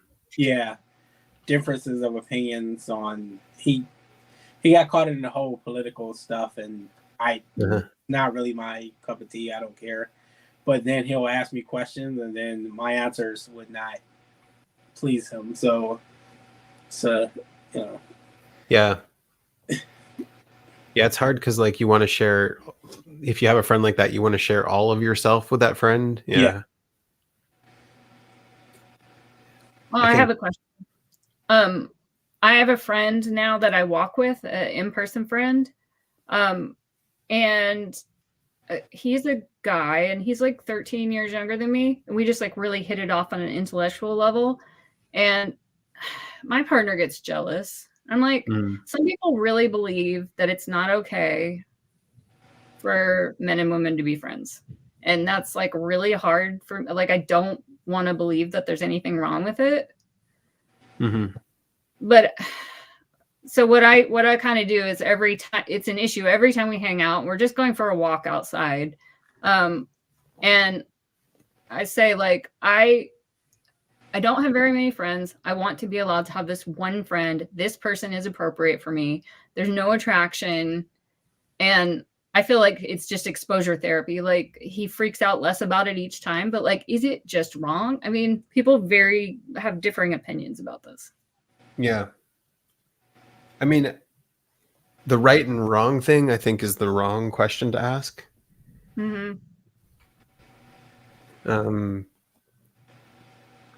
I guess you can look at a relationship as like a contract, as like you have a contract with this person, and every relationship is going to have like a different contract. So I don't know, like, what you worked out with your partner is this contract, and it sounds like you're still kind of working it out, still trying to figure out the terms of it. Yeah. But yeah, it's a you and him thing mainly. Right. I mean, I know for like my personal relationship, I would have also, depending on the person, we would have this contract, this standard that we're working out, and what's acceptable, what's not acceptable, and why is it okay for you but not okay for me, and all that kind of stuff, right? Yeah, I think it's mainly like it's so out of character for me. He's like, right, you don't have friends. I've known you for 16 years. You don't have friends. Right. You know, what's going on here? Right. Yeah. I mean, he's not wrong to be concerned, and it does show that he at least does care about you, right? Yeah. Yeah. He is, like, if he is jealous, it means there's feelings.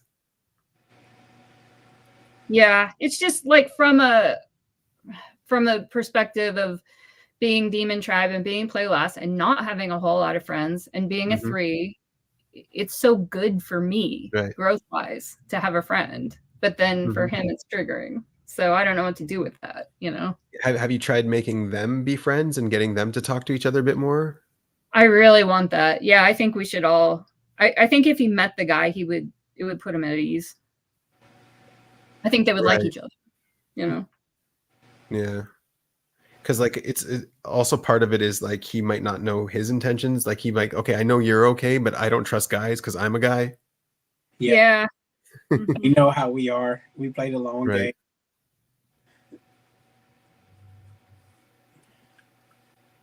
Yeah. I guess so.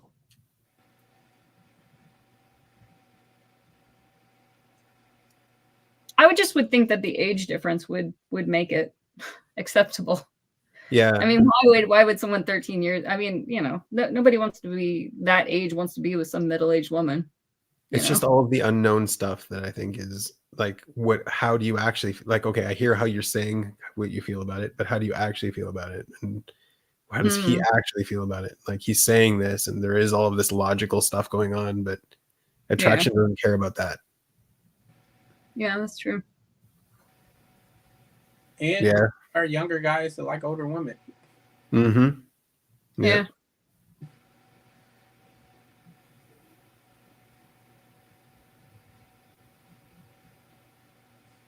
Yeah, I think I've just been really naive about it in my life, thinking like, oh yeah, men and women can be friends, of course, you know. And then like when you're like in a relationship, it's like, oh wow, it's sometimes triggering for the other person. Yeah.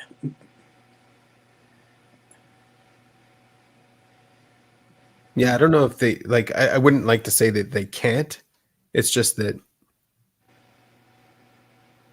it really depends. It really depends. It can be complicated for sure. I mean, some people are friends with somebody before the relationship, and I think that's kind of like a different situation where like you get into a relationship with someone who already has a friend of the opposite sex.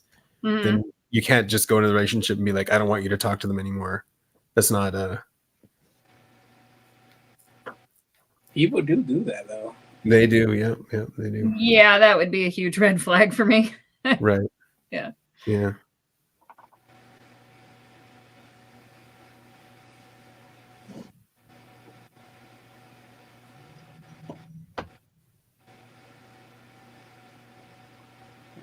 I mean, I had that I didn't really publish this or talk about it, but one of the reasons why I stopped doing the interviews was because I had that jealousy thing going on with somebody. And like, these are online people that I'm just talking to once, you know, for one interview, but it's lots of jealousy going on. And I was just like, okay, well, you know, we'll make a choice, you know, what's more important. So I sort of stopped the interviews for that reason. Really, that was really the main reason, but I found other reasons, you know. TI just stacks them. Yeah. That's interesting that you made. I don't know. I wouldn't have made that decision not for that reason. I don't know. Yeah. I guess it depends. I mean, I wasn't there. I'm not you, but yeah, it didn't help anyways. It wasn't. Yeah, it was just yeah, it didn't help. I thought it would help. Because what you're doing, your interviews, I mean, they're so good. I mean, it's so like, it's so I don't know, like if I was doing something good like that was meaningful and mattered to people in a community and someone asked me not to, or it was caught, I don't know, I would just, that would be just such a red flag, you know. People will get jealous because your attention is devoted elsewhere. There you go. Yep. My wife, she said she was jealous of my artwork, which I could not understand. Yeah. But yeah, that is never going away. So it's more important to you than she is. Yeah, that thing. That's exactly. Yes, that's how she sees it. Yeah. Yeah. It's taking time away from her. Yeah. Yeah, my partner had girlfriends like that in the past. Some girl that didn't like it when he read when he read a book. I have that IP stuck in my own perspective. So the perspective that I kept pushing forward was like, I'm not spending time on them. I'm not giving them attention. I'm giving me attention. I'm doing this for me. It's like, it has nothing to do with them. And it didn't work. But that's really how I felt. It's like, you're doing the artwork not for the artwork. You're doing it for you. Like you need your you time. This is your you time. I feel like that other person needs more things for them to do. You know, I don't want to say more identity, but more of a life. I don't know how you would put it, but they need more interests. There you go. Because I feel like if they had their own interests and stuff they can devote to, they wouldn't be it wouldn't notice so much that you're off doing your thing, you know. Yeah. I mean, if you love someone, like, how could you ask them to give up something that's healthy? Yeah. I mean, it's not like a question. I mean, would they want you to just be like a shell of yourself, like not doing the things that you want to do that are good things? I think it depends on the person, obviously, but I think in my case, I just think that person didn't see it from that perspective. You know, like when it's happening to you, of course you see it from there, but when it's the other person, they don't see it from that perspective. Yeah. It's a decider thing for sure too. Like, okay, so what you were saying is, okay, they need something to be busy themselves. So the thing is, like, that does happen where, okay, they are busy themselves, but they won't see that, like, it has to happen at the same time. Because, like, if you're not at their beck and call at that moment, then they'll feel it. Yep. Right. Yeah.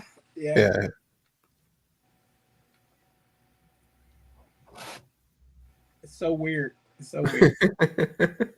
You know, my partner has never watched my channel. Wow. I think he's afraid he would be.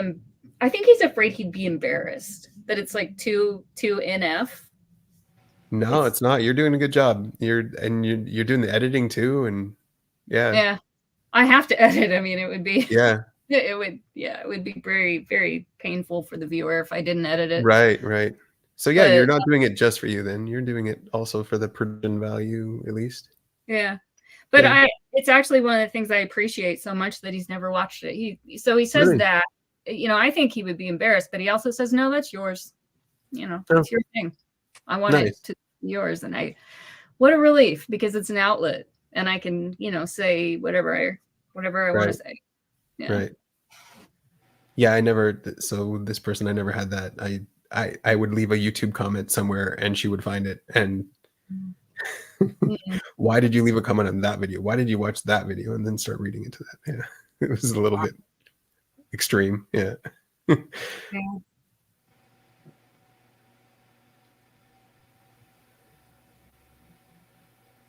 Things can get worse, Lawrence.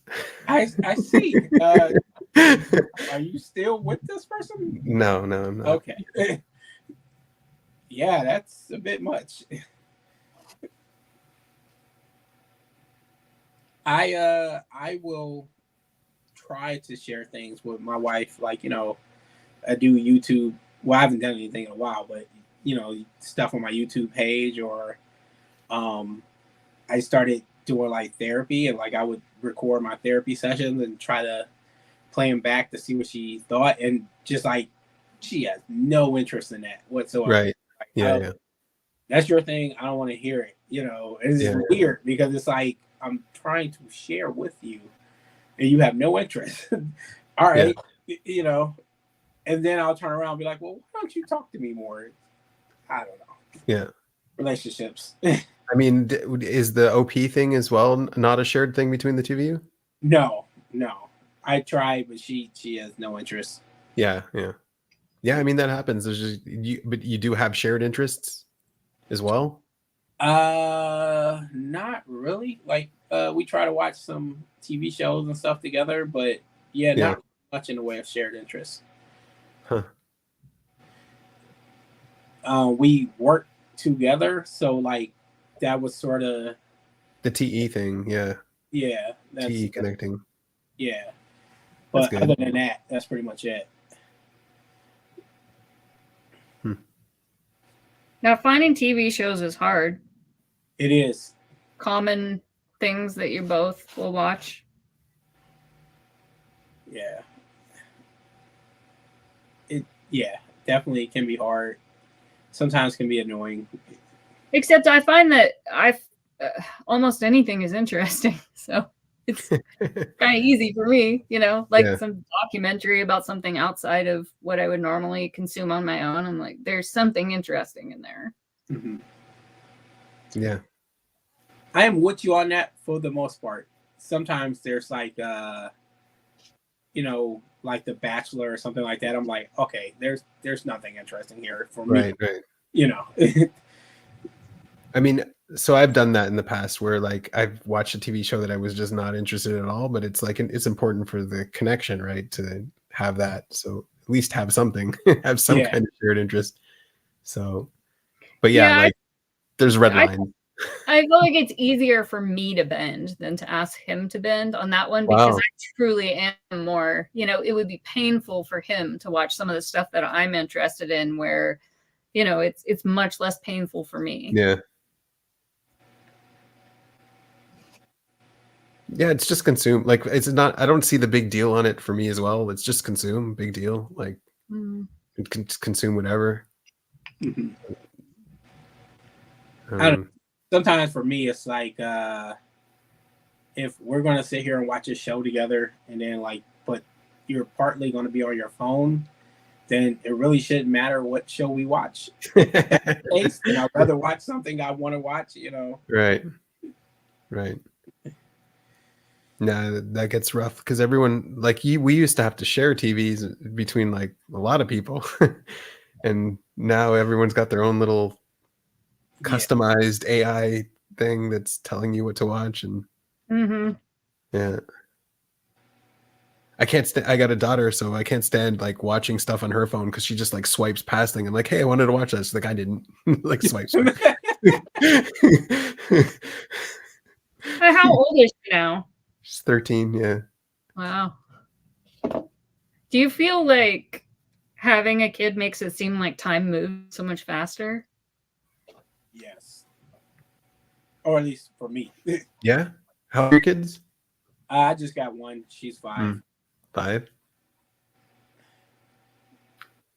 It makes it feel like there's a point to your time. At least there's another purpose to your time.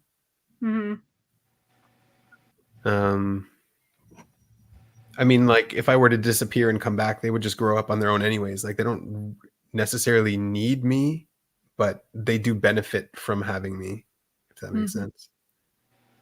So I don't know.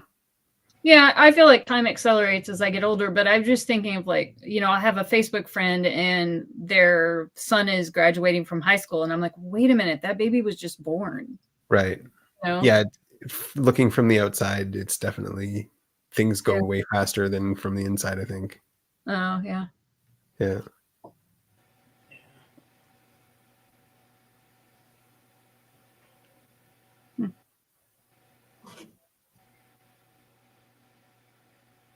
Do you do like plants and stuff? You have flowers or plants? Any? My partner does the greenhouse. Right. So we have food. When I was single, I had a garden, but now, just like the division of labor, it's just not what I do. Right. So do you get that feeling as well from the plants that are there? Well, I mean, yeah, the seasons move really fast, the poppies are sprouting and then in May they're going to be, that's all. Right. I guess. I don't really think about it. I guess I think of it more as food.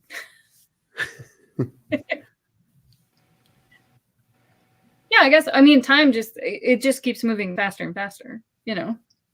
Yeah, I was processing that a while ago. I think one of the conclusions. So like so if your brain is faster and better at processing things, so then time should seem like it's going slower because you have more processing per second.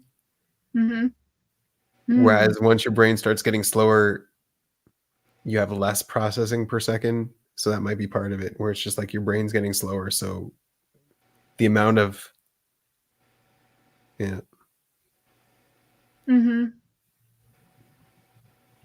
like you could get a computer to technically process the entire universe if you wanted to. It just would take it like maybe 100,000 years to go through like a small portion of a second.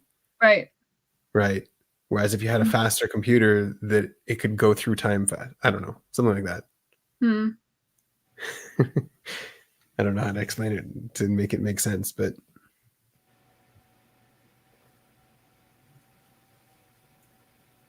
Yeah. Yeah. So, time is just so weird. Yeah. And also like when things are way more new all the time and you have to do so much more updating as a child, everything is new. Mm-hmm. So it seems like time goes slower because you're doing so much processing and then Mm-hmm. yeah. Yeah, maybe it has something to do with categorizing too, because as the seasons go by, then you're seeing like, oh, this goes there, that goes there, that goes there, and it just yeah. And you get into like these meditative states too, where you just shut your mind off and you're like, oh, 2 weeks went by. Yeah. Yeah, the month just evaporated. Yeah. There was something you were talking about with somebody talking about identity and like who you are. And I don't even remember, but it's like I was me when I was 3 years old. I remember that because I was there. But I'm still me now. Right. Like what? Like what is that? It's like, I mean, if I cut off my arm, I'm still me. And I cut off my leg. I mean, you keep carving pieces away. Mm-hmm. And you're still you. Yeah, I don't remember who made this problem. It's the same problem. It's like, okay, you have a ship and you replace a plank on a ship. Yes. Right, exactly. And so like what if you end up replacing the whole ship, is it still the same ship? Yeah. Mm-hmm. So my thoughts on it is you are not. There you go. You are the being that produces your thoughts, but you are not actually your thoughts. So therefore your thoughts can change and you could be both. Okay, that's fair. You could be both. But I agree with Annie. Like when I look back, I was clearly me, the kid. And yet at the same time, I'm still me, but I'm different as well. Right. So I look at it as almost like you get built up like a structure and the foundation is still there. It's still all you, but there's new you. Yeah. So the way I processed it was a lot of it comes down to our perception of time and the way that we see time as a continuum. And because we have memories, so we're able to track time in that way. But like from a physics point of view, time passes through you. There's only ever now. Mm-hmm. So like that girl that you were was now then, but it's now that's moving. So we still have like there's still only now. So you are you, and all of those memories don't actually exist anymore. There's only now. Mm-hmm. That girl, yeah.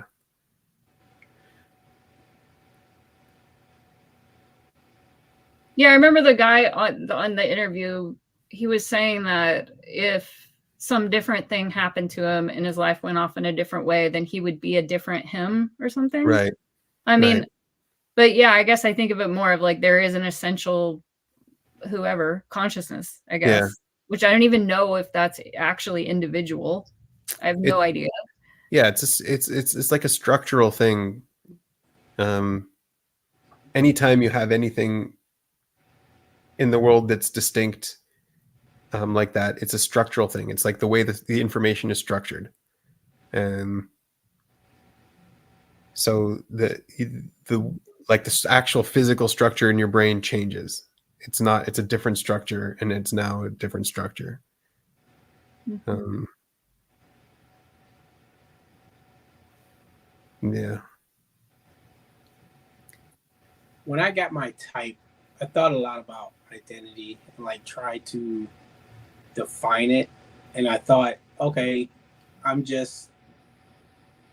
me. Like I'm everything that's on the inside. And then I realized that no, people have perceptions of you, and those perceptions are somewhat valid, even though those perceptions are filtered through their own mind, their own insecurities, their own way of seeing things. So it's a blurred you. And I thought, well, that being the case, the truer version of me is my own perception. But then I realized that's not exactly true either. All of those perceptions are valid to a certain extent, and even my own perception of me is not. Yeah. Well, that's the key point there. It's perception of you. Yeah. Right. It's like you can never actually perceive yourself because you're the one perceiving it. Yes. And even their perceptions of me is not. It's so weird. Like if you talk to somebody, if you can get them, depending on the person, to get them to really tell you how they see them, sometimes it's so drastically different than how you see yourself. And I'm just like, wait a minute, why do you think I'm an asshole? Like, oh, they can name reasons, and it's just like, yeah, that's true, but that's your perception of that. You're presuming reasons and projecting upon that, and it's so weird. Like, so you really can't say, what I'm saying? You can't ever see 100% of anything to be like, this is you. So, I mean, I guess in the end, all you can do is trust in your own perception, even though it's flawed. If that makes sense. Yeah. Yeah. But I think it's also like good. It's useful to recognize that you're not seeing yourself clearly. Yeah. Yeah, it's, at the end of the day, also perception is always just, like you said, it's flawed. It's a delusion. There is no you. There is no.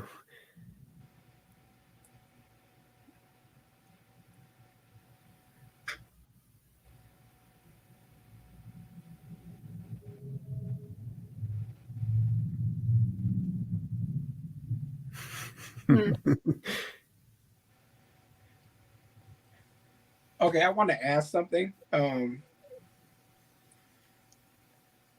When we had our interview, we spoke afterwards.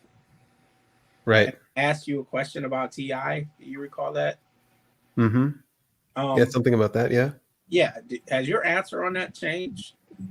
Okay, now you're gonna have to remind me. All right. So I asked you how you and another person had different TIs, conclusions. Yeah, different TIs. And I asked you, well, doesn't that mean one of you have to be wrong? And you said no. And you said, oh, based on the knowledge that person has, they are correct. And to me, I took that as, well, basically, then no one is ever wrong. So, like, I was just curious, like, could you elaborate? So, yeah. So there's like objective right and wrong about things, right? So, like, okay, so we have ChatGPT since then, so we can look at it through that lens. So, like, when you ask ChatGPT a kind of question and it comes back with an answer, the answer could be wrong, right?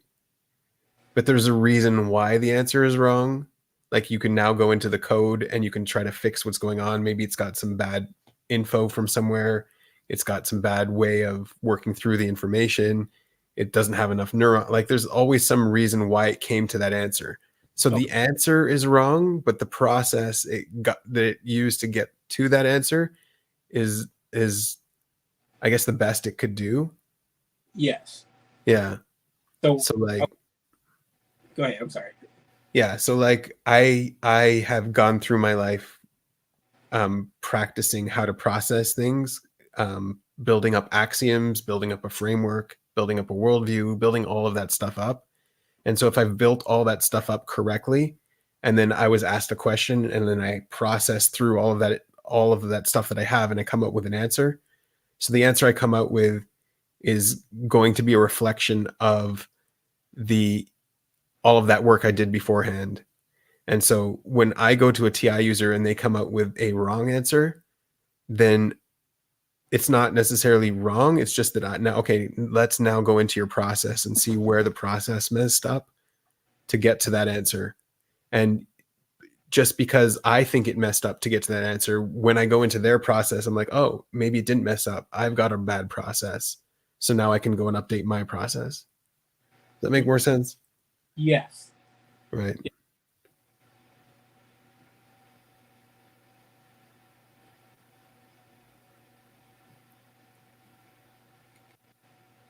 Okay, this kind of relates to something I was thinking about when I was thinking about how much can you change a person's mind, because your thoughts are based upon your beliefs, and then some of your beliefs are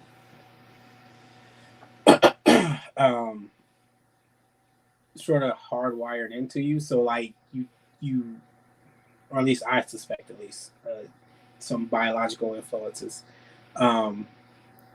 So it would be difficult to get a person to change their beliefs up to a certain point. It can be applied differently, but the core belief might be there. And you're explaining your framework and stuff, and it just reminded me of that. And it's the same process for the beliefs in the FI. It's going to be the same process. Yeah.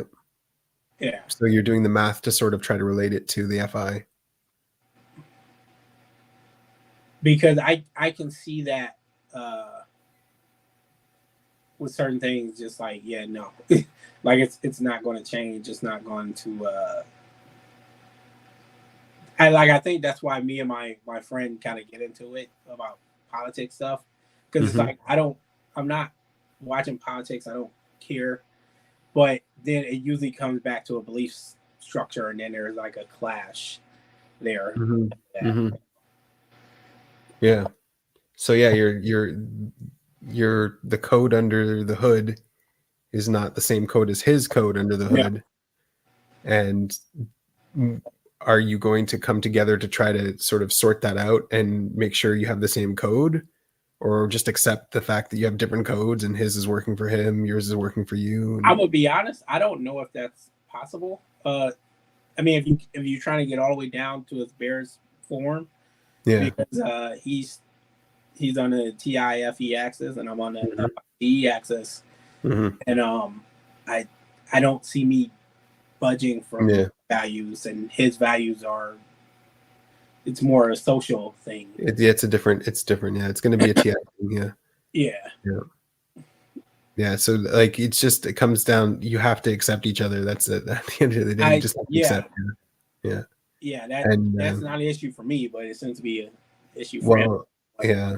So I think he would say it's also not an issue for him. You're just wrong. It's not an issue for me. You're just wrong. Yeah. Right.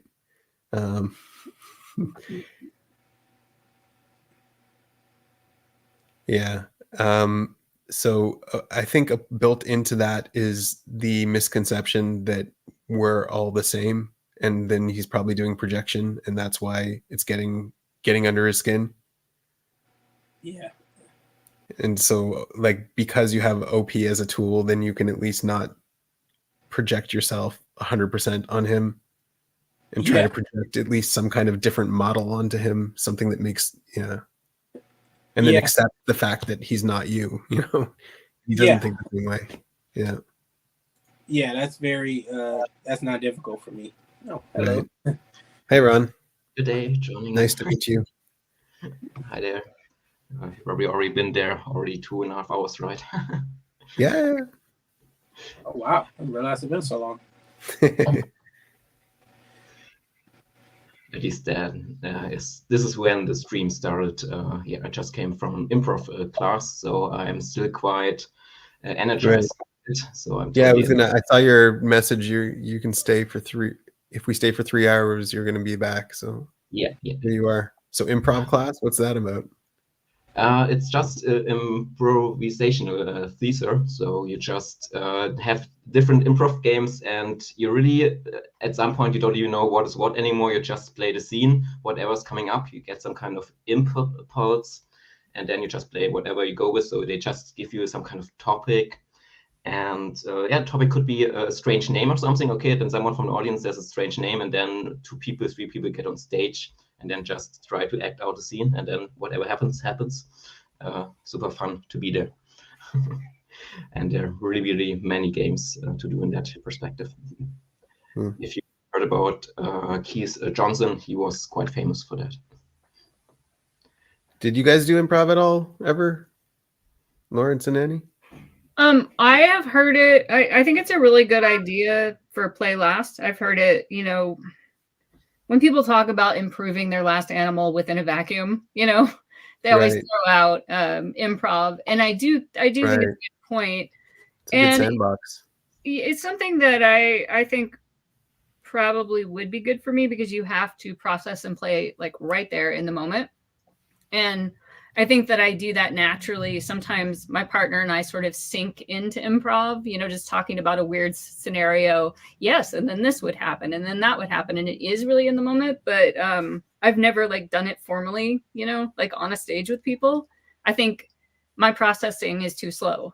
I would think later on, I could have said this or that. It's hard in the moment to react. Yeah, it's quite interesting. People with NE, they improve their SE at improv, and people with SE improve their NE at improv. Okay. Yeah, NE is about finding all the connections, right? Possibilities, and then you just have to go. You have a type as well, Ron? Yes, I can also put ISTP. You don't have to put it up. I'm just wondering, just curious, just asking.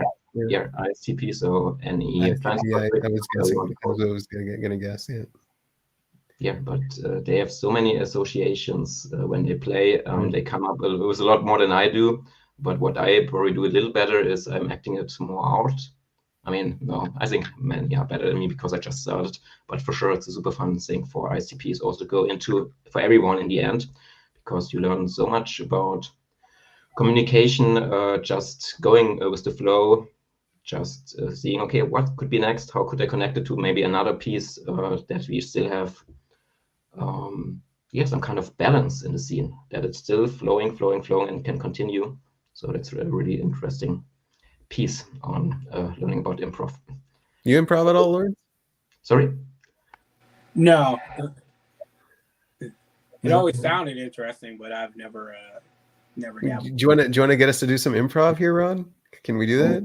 Can we do that? Often they do it with some movement, because there is some nice games like you just run around in a circle, and then when you do that, at one point you just get some kind of impulse, and then you just act out whatever came up in that moment. Let me try. I think that has to go off the table because we can't really do that here.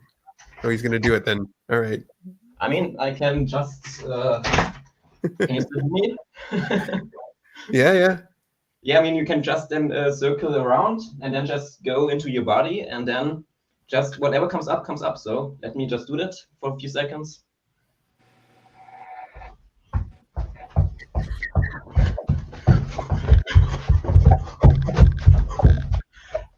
And then you just play the scene. Then you can just speak, and now you notice, from my first impulse, whatever it was, I don't even know. Now you have a fighting scene or whatever the case may be. And then you just continue, and so you're setting the scene. You set the scene, and then we just have to pick up what the scene is and play along. For example, then the other person's like you can just pick it up. Whatever did now mean with the fighting, I don't know. Then I can comment on it. You can comment on it, and it's for sure a lot of fun. Do you want to try it? I don't know how this will work. Yeah. So you're talking about the SE and talking about improv in a really physical way, and that freaks me out so much because I would think of a narrative. I would say I'm calling 911. This guy's having a seizure. That. It would be conceptual. I don't know that I would do something weird with my body. Yeah, then you can just continue. Yeah, just say, oh, you have a seizure or whatever the case may be, and then I can also act on it, and then I'm maybe not fighting anymore. Then and then suddenly the scene changes, and it's for sure a lot of fun. So, but the goal isn't necessarily to be entertaining for an audience. It's more just to play. It's more to just act, I guess. Yeah. The main goal is really acting, getting your body just in the end flowing. That's what I mean. It's not called improv for nothing. But it is when it is entertaining. When you get a group of people that are really good at it, like that are entertaining. I don't know if you ever would have been exposed to that show. Whose line is it anyway? Yeah, they're all good. Yeah, they're all funny. Yeah. But I think they're also catering to the audience and trying to be funny as well. It's not, In part they do, but really people who join improv class, I mean, not everyone is doing the scene. Most of them are sitting on the side and just watching. And although they have lots of fun, even beginners, they have there's so much stuff actually going if you just let yourself let yourself loose, if you want to call it like this. Just be in a moment, get the first association you get, connected with whatever is happening in the scene, and then just go with it. And for sure, lots of fun. There are really some strange things happening, but sometimes also some fun things. Today we had one scene where they said, what was it called in English? I mean, I'm German, you probably hear from my accent. But there was something, something like a happy moment, or play a happy moment scene or something like that. And then people were putting in other stuff. I mean, the first person, they didn't want to do the happy scene. They just were just complaining about being hurt somewhere or something like that. And can't I be happy or something? That was their connection to the word happy. Then the second person came in, and they were some kind of probably a massage therapist or whatever the case may be. And then they did something, and then it's getting more happy again. And then I came in, and I don't know, my first impulse was I just laugh. So I was just laughing really hard. And then other people also started laughing, because it's always like a virus is going around. Right. And and then the fourth person came in, they did another. And this interesting thing is people coming in the scene, and every time the scene changed, and everyone who was part of the scene before, they're now doing exactly the same thing the other person. Well, this just literally happened now. You came into the scene, and now we're all adapting to your energy. It's a very different energy than what was going on before. I think, like, as an ENFP, I would be so weird, because, like you say, the first thing that comes into your mind, but then I would be like, oh my god, I cannot say that. Like, do ENFPs ever take it too far? Oh, I have to say this because it's so funny, but wait, you can't say that, Right. The filter. At Improv, just turn it off and go with it. Intrusive thoughts on maximum. There's some stuff you just can't say, no matter how funny it is. You need a safe space, I guess. That's how it is with me and my partner. It's like, it's a very safe space, but we might be the worst thing you could say right now. You don't want to know. I do want to know. Yeah, let's do it. I'll tell you. I mean, I'll give you an example. Okay, sure. Like, this is probably not the worst, but like something I hope my partner would never say in person, but in public. But like, I went outside, and there was a lot of dark clouds gathering, and I said, "Wow, it's getting really dark outside." And my partner said, "You can't say that. You can't say it's dark outside." And it was like, it's like hinting at racial tension. Like, oh, okay. Yeah, that's why, because the way he said it, he said, "You can't say it's dark out here. That's racist." And it's like, because it's too uncomfortable, Were there more darker people around you when the clouds were simultaneously there? We were alone, but I was like, please don't say that. All right. In It sounds public, like, because it sounds like a FE sensitivity. It brings up, a whole complicated thing, that, you know what I'm saying? I get the sentiment. Yeah. I mean, do you think that is? I mean, I don't think that's a racist thing to say. I think it's funny. It's not. No, it's not. Because it's turning the whole thing upside down on its head. But like, say if you were at a party with 20 people, it's like, do you really want to bring that up? Who would make that connection? That would never have occurred to me. Well, I don't know. I just Or- what not occurred to you that it's uncomfortable or not occurred to you to say that. It's connected to the clouds and the sun, not to. Yes, I would never I connect. know, but he's saying you can't say that it's racist. It's just like turning I the mean, he was whole just joking. Yeah. yeah, but it's like the pushing on how careful we have to be about everything that we say, Right. and you know, Right. and bringing up like that seems more of a FE thing. Maybe. Yeah. yeah. I mean, I thought it was funny. Oh, he was joking. Yeah, that's what I figured. Yeah. Yeah. Right. Yeah. Oh, it's funny then. I thought you meant he was serious. Oh no. Oh yeah, no, that's totally funny. Yeah, No, that's he cool. was. Yeah. It's like it's just a wordplay thing. You But know, so like what you said was okay though. He was just riffing off of you. Yeah. yeah, I'm saying what he said was maybe like be careful when and where you say that. You know. Yeah, no, he wasn't saying that. Yeah. Okay. I might have saw there were a lot of people outside and made that joke myself. So Mhm. Yeah. funny to me. Yeah, I thought it was funny, but I mean, it's just sometimes you have to be careful with, you know, No, yeah, for sure. Yeah. what kind of like conversations do you want to start, you know, and that kind of thing. I personally always think it's more about, okay, how long do you stay in this dark mood, if you really want to call it like that? If you just then continue and do something completely else in, I don't know, 5 seconds, then nothing's lost. It's just how fast can you swap. Yeah, it's also kind of humor too. If you stay on something a little bit too long, then it gets funny. Yeah. Yeah. For sure.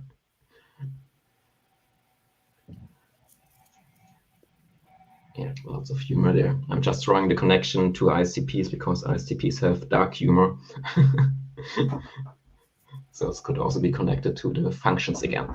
Yeah, just thought because we are on your channel and you're talking a lot about that stuff, or I did at least in the past. I'm not sure how often you do it right now. What's your dark humor? You have dark humor? I guess you're talking more about yourself than ISTPs. Yes. Yeah. So what's do you have something that came up recently that you found funny that's a bit too dark? I mean, not recently. A bit too inappropriate for everybody? I mean, when people say something, oh, this should not be that way, or something like that, then I'm always automatically thinking, okay, what's the other direction? And then I have my own and find it funny because, oh, the other direction is actually quite funny to do. I know it's still not good, but I'm still swapping it automatically. It's my instant reaction to that. But dark humor, the last one I really had to laugh at a lot. That is, I attended Linda Barron's classes, and one time she showed a cute puppy on a picture.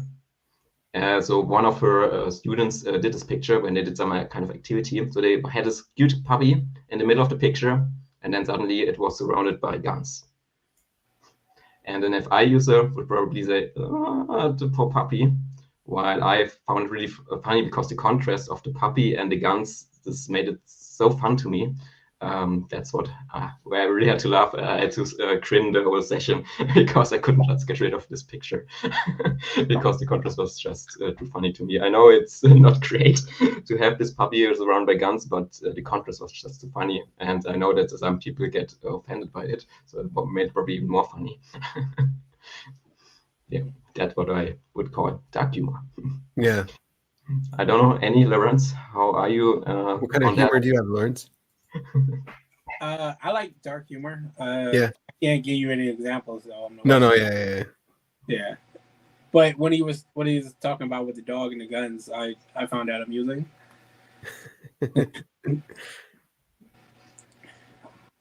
Yeah, it's the offensive, like being offensive is funny. Yes. Right. I think I don't know. My personal philosophy is I will say a joke that's sometimes dark or others might consider in bad taste, and I'll do it because it's funny. And I would think that, you know me, I'm not the type of person, I'm not super serious about it. So, right. I enjoy the laugh. Even if it's not funny, haha, it could be eye roll funny. It could be what funny? Like eye roll funny. That's also kind of funny. Like you just roll your eyes. Yeah. I suppose. Yeah, it's usually haha funny to me. Yeah. But right. usually people look at me like that's not him. That's not I got a buddy who's basically his humor is getting his wife to eye roll at him. And whenever he does that, he's like, yes. Right. Hey, did you guys happen to see the Elon Musk Don Lemon interview? I mentioned you earlier.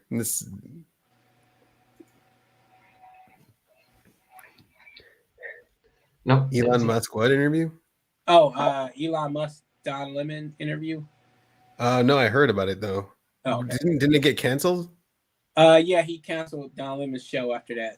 Right. Okay. Yeah, I heard some controversy there. What's that about?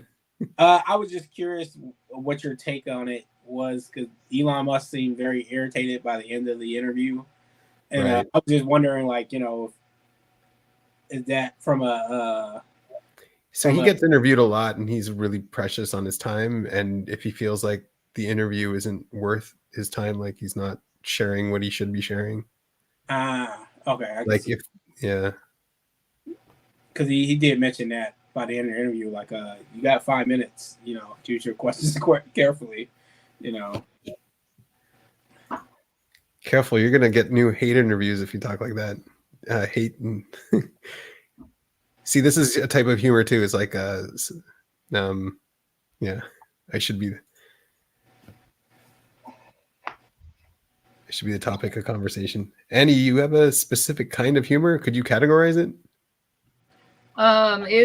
It's pretty dark and not safe for work, and yeah, I mean it's like within my family. But then I with my clients, I'm pretty quick, with the humor and just, I guess it's weird, any connections. And then sometimes if I'm in a bad mood, it that can be funny too, because I'll just go all in, like this thing isn't like this wasn't a great example, but last week something wasn't working, and could my partner help me fix it? And he's like, can't do it right now, I'm busy. And I'm like, it's okay, I'll just throw it away. Just going all in on, for me, like exaggerating the victim mentality. It's kind of funny. It's like, yeah, but that doesn't happen. I'm just not very pessimistic anymore. But yeah, just dark, gross. I'm not into slapstick humor. Can't really do it. The physical comedy, and I don't, it doesn't make me laugh as much as like the interesting connections comedy. What about Robin Williams for you, Annie?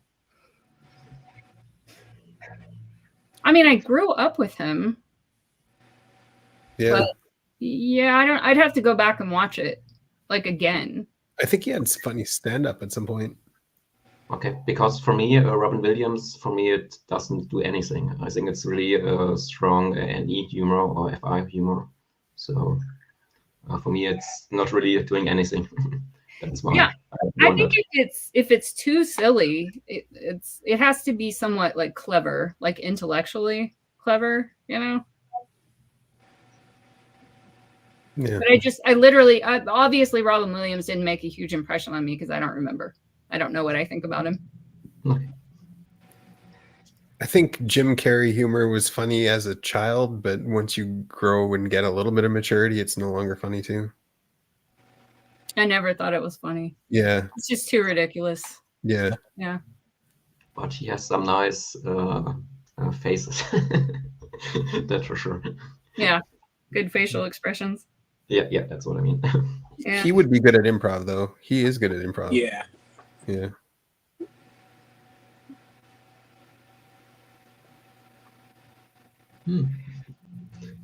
So what comedians do you guys like? I watched Jimmy Carr a lot. So he has... He's got pretty offensive humor, for sure. What? He has offensive? No. Yeah. That's the imagination.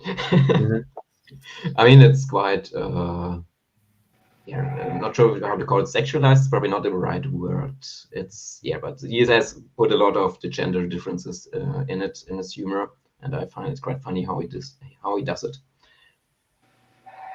But it's not in an offensive way, it's more in the sexualized way and doing, yeah, connections. He likes the hecklers too, and to insult them. Like he tries to pull out the best insults on people, and it's kind of fun. It's like the. I think he's got any too, right? I have no idea. I just watch his shows. Right. Wait, you got one, Lawrence? I like Bill Burr, Mhm. like Joe Rogan, and I like Dave Chappelle. Yeah. I think those are all, no, 2 observers and 1 decider. But yeah. I don't remember the name of the guy, but he did during the quarantine. He did kind of a sad, meaningful. Yeah. I like it. ISFP guy or INFP guy. Yeah, it's Yeah. like I like it when it's commenting on the nature of Mhm. reality or the way we interact, human nature, the way we interact with each other. He had a message. Yeah. It's subversive, but it has like a sweet, meaningful message, you know. Mhm. And I like South Park, you know, because it's like political and subversive, you know, it's questioning. South Park is not bad, yeah. For sure. And I like a lot of comedians that I just can't remember right now. I don't remember their names. I just consume it and move on.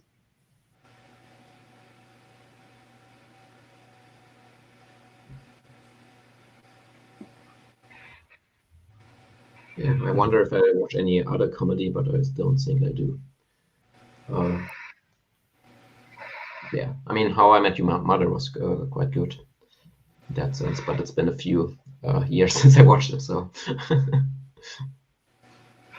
Yeah, I thought that is like entertaining, but I don't know if I laughed a lot. I just thought it was like a really entertaining background. Mm-hmm. You know. I think pretty fun. If it didn't exist, it wouldn't have bothered me. True. Yeah.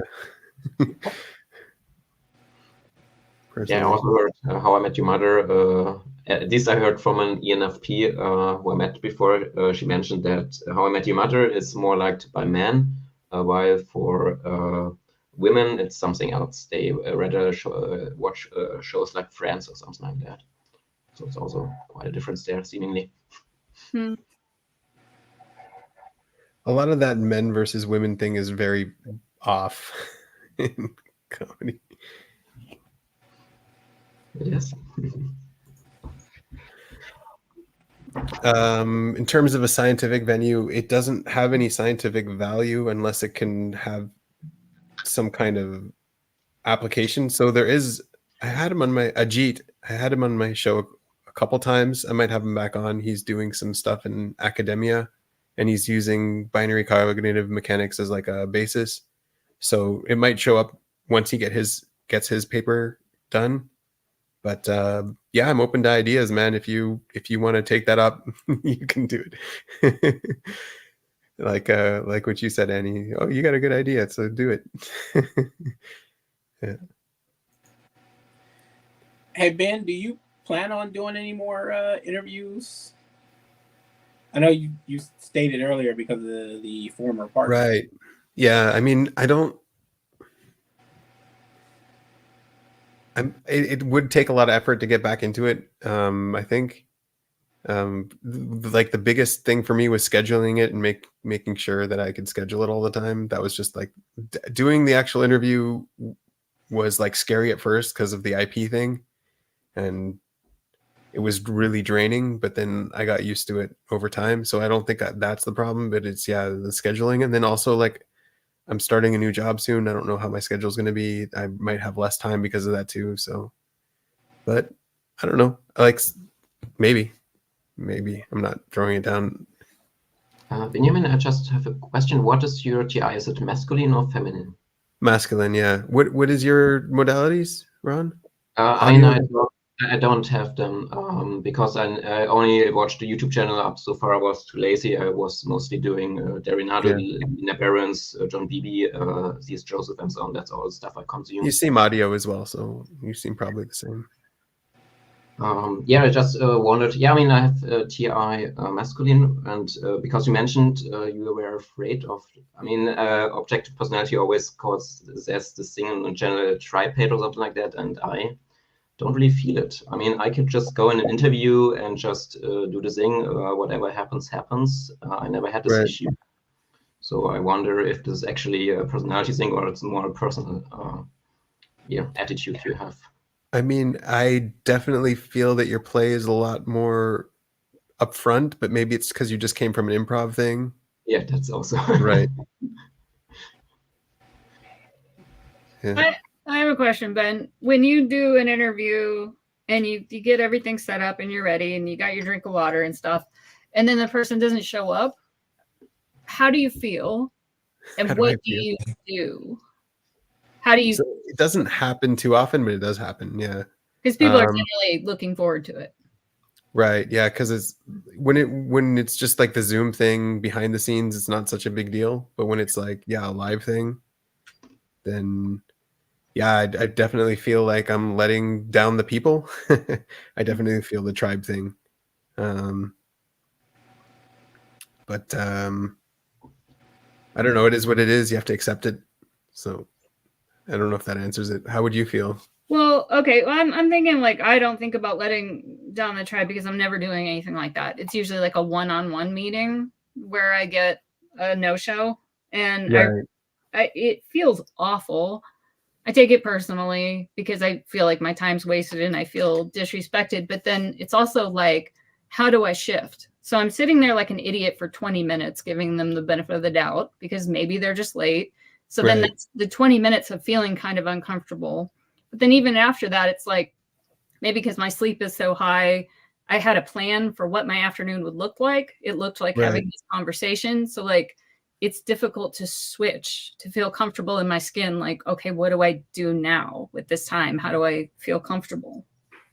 Yeah, that's a good question. Yeah. Do you have something on that, Lawrence? Like if someone doesn't show up to a meeting or? I don't think it would bother me personally. I'd be like, okay, that happened. All right, so what do I do from here? Like, how am I going to use the rest of my time? Yeah, it would not be a thing for me at all. I was listening to your answer. I'm like, wow, it would never occur to me to look at it like that. Yeah, I think maybe I'm not DI, so. Mm-hmm. I think it's because I have an appointment-based business, so it gets old. Yeah. But no, I feel really bad when I show up late for things too. I usually show up a little bit early for everything as well. I hate hate being late. If I'm on time, I'm late. That's the way I look at it. I want to be a little early all the time. Yeah, I guess over the years, I've tried to develop like different backup plans. Like if, no one shows up, I'll just, look at my to-do list. What's one thing I can do? Just have a list of things that I can switch into easily, but it's kind of difficult. I also personally always plan my interviews. Like I always set the time as like 5 after. Cause like we have an interview time and I'm like, okay, let's just give it an extra 5 minutes just in case. Mm-hmm. Worst case scenario is we're just going to sit and stare at each other for a little bit before the interview. Yeah. You get upset, Ron, if someone misses an appointment? I mean, it depends what kind of appointment it is. If it's in a dating context, I'm for sure getting sad about it a little. If they don't turn up, I mean, usually they message me up front, but I don't know what it is. I really, in the last 2-3 months, I had some dates, and then they rescheduled 2 or 3 hours before the date was about to happen, which is not really the nicest thing to do. And now I'm on the point, okay, whatever, you're not interested, so be gone. next.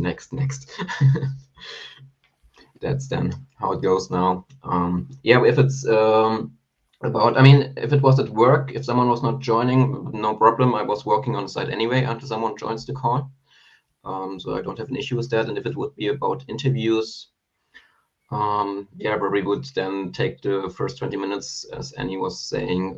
Probably I would just think, okay, what could I actually ask in this interview? Did I prepare enough? What else could I do? And then after 20 minutes, okay, well, whatever. Then let's do something else. Yeah, I mean, I do get that thing of happiness as well when someone doesn't show up. I'm like, oh, good, I got an excuse not to do this. I'm like,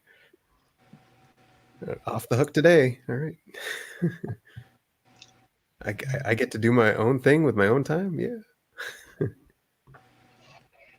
Yeah, that's what it is in the end. I think I have the same trifix as you, by the way. Yeah. Just the last two are swapped for me. Just want to mention that. Oh, okay. Possible, yeah. Benjamin, did you know Ron's type before he came on? No. Okay, I didn't think so. So how did you know he was IP?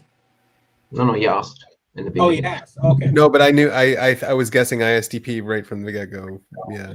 Yeah, like how do you do that? I've been trying to learn how to So do that.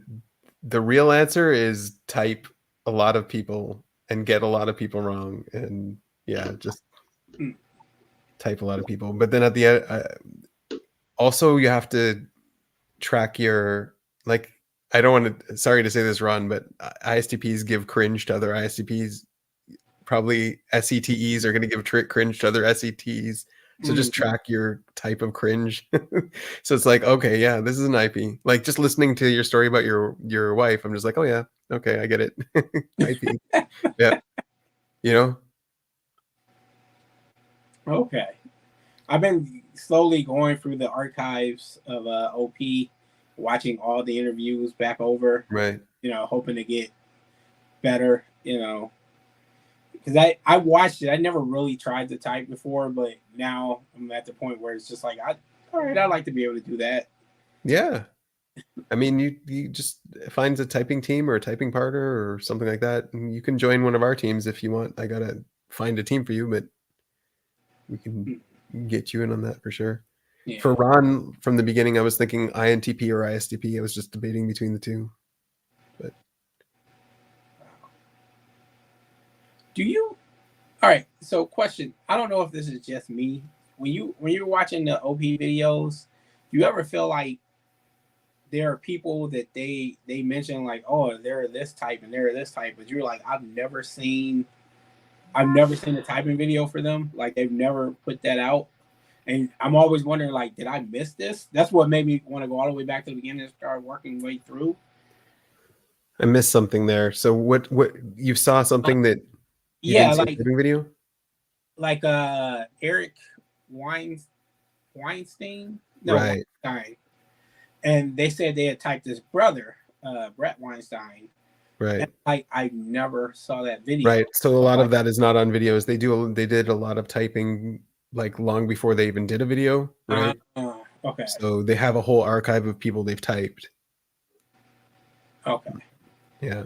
And a lot of the time, like, I don't want to speak for them, but a lot of the time they go and they re-update that. They go back and look at the same guy when they get a new piece of the puzzle and they see if they're right or not, that kind of thing.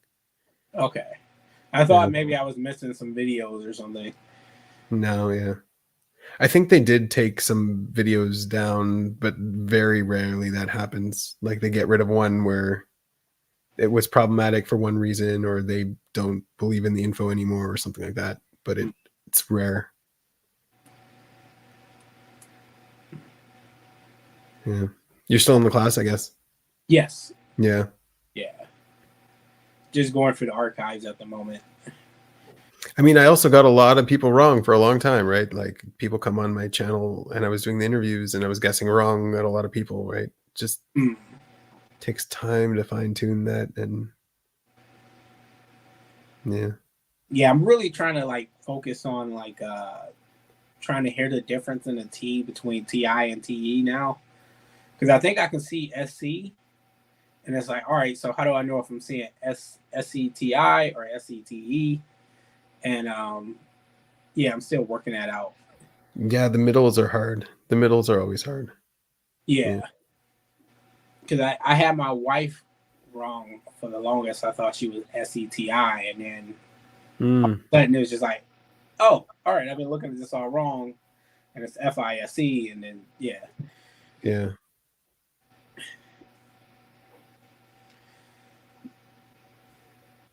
So to be honest, a lot of the times like when someone looks like a type, a lot of the times there are that type. I've seen that. Yeah. Because what's that guy's name? It's a shortcut that you shouldn't use because sometimes you get I it know. wrong, You shouldn't depend on it. But I'm like, all right, this guy looks exactly like this guy who is this type, and then this guy looks exactly, and it's like you can see it all line up. Right. But it's embarrassing. Like I would never want to stand on that because it looks foolish when you try to explain that to somebody. Like Josh Brolin, I think of his name, like the actor. And then I look at him, and then I look at Matt Damon, and I'm like, two ISTPs look very similar. You know, it's just weird. But yeah. I think the wife from my brother also told me I'm looking like Damien. It fits. Yeah, you do look. You don't not look like an ISTP. Put it that way.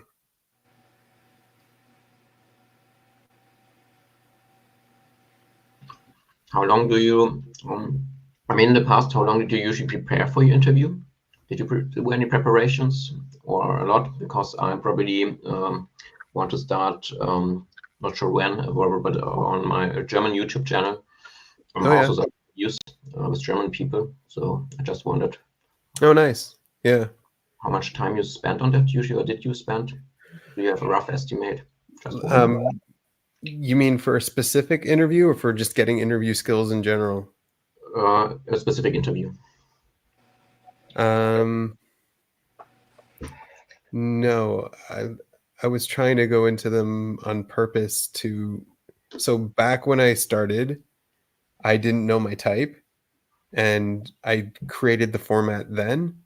And so what I was trying to do was I thought I needed to work on my play. So that's what I was trying to do. I was trying to, like, my specific purpose for the interview was to work on my play. And I definitely worked on my play. But like I remember I was only able to do like 20 minutes at first for an interview, and I would get so drained. I accidentally booked like 2 interviews back to back because of miscommunication. And so I was really drained by the second interview as well. But yeah, so that was my thinking. In terms of a strategy, I did have like a strategy that I had in general, like a general strategy for interviews and what I would do, but in the specific case, no. Yeah. Do you sometimes pace the energy of the other person, or are you still staying your own in your own energy? Matching the energy to the person, yeah. So you do. I mean, so like for example, when you came into the chat, right, you had a very different energy to what was going on, and now you're kind of just adjusting more. We're all kind of adjusting to each other, right? So yeah, like taking that time. So also there's like a little bit of time before the interview, at least, that I try to have, like, so that you can do that energy matching thing. I'm sure Annie is really good at seeing the energy matching thing when you're interacting with people. Like you're just naturally doing that, right? Looking at the energy. I sure hope so.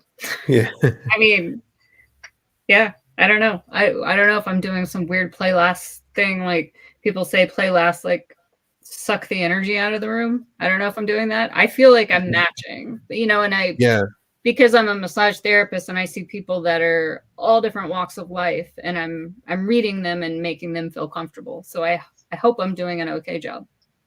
Yeah, I haven't noticed any void there for sure. Yeah. Yeah. I mean, just from a function perspective, I would say NE is not matching the energy of the other person. Just No, from if it's not matching, they're picking it up. At least they're definitely seeing it and standing out and making them uncomfortable. yeah, but if it's an NE DOM, it's then at the last spot of the function hierarchy, depending on what model you use. So they probably might miss some.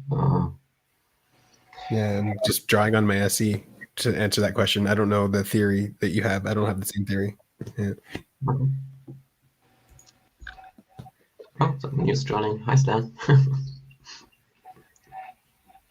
I'm gonna go get a drink, guys. Talk, please. Take some stress and pressure off me. Hi. Wait a second. I have a problem with my. At least we hear you.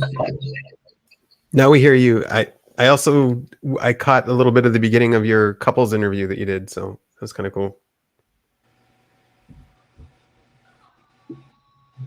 Yes, Stan's not hearing us. Yeah, I think he can't hear us.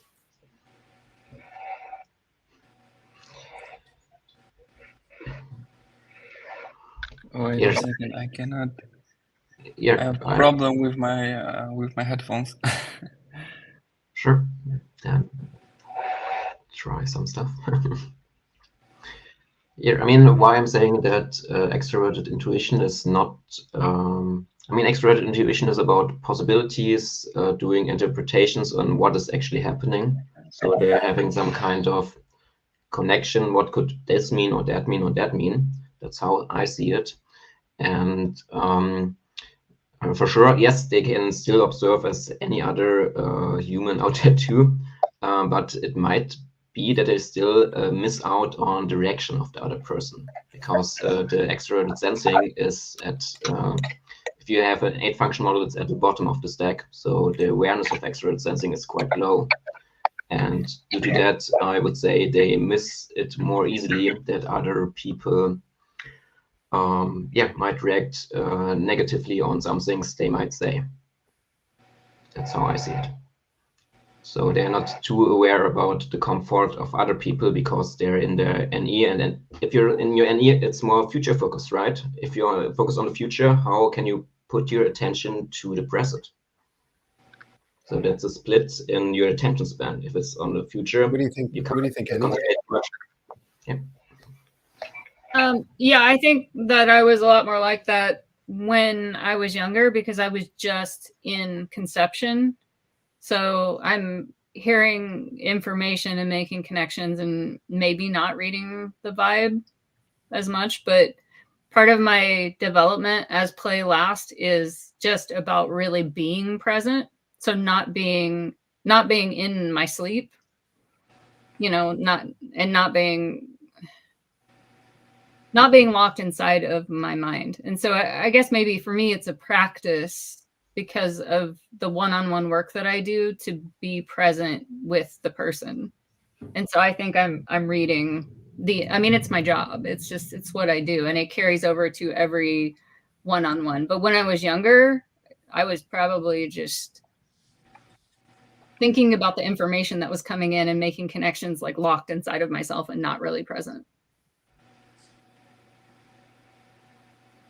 Yeah, at least this fits my definition.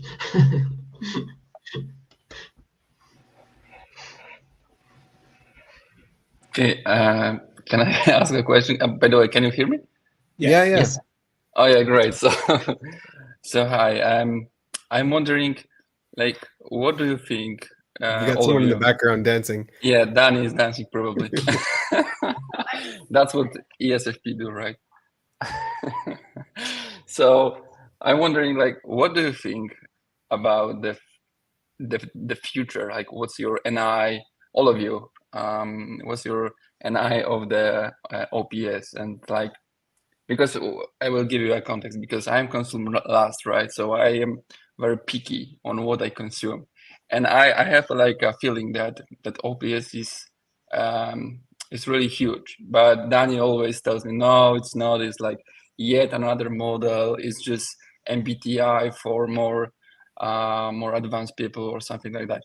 So what is your intuition, or if you could predict the future? Is it going to be bigger than MBTI, or it will be always like a niche of people who are already interested in MBTI, but it's not going to be huge? Like, I don't even know what to compare it to, but do you think that it has bigger potential than it is right now? That it can revolutionize some areas of cognition, cognitive science or psychology, or it will be like used everywhere among psychiatrists or psychologists? I think it has great potential, but unfortunately, I think most likely it won't really be utilized to its fullest extent. It'll probably, like your friend said, it'll probably just be in the niche area, unfortunately. I mean, I think it has potential to be great. It could be utilized, but I mean, I think Dave says this all the time. Like, you think, oh, if you just give them the information, but it's not that important to a lot of people. So yeah.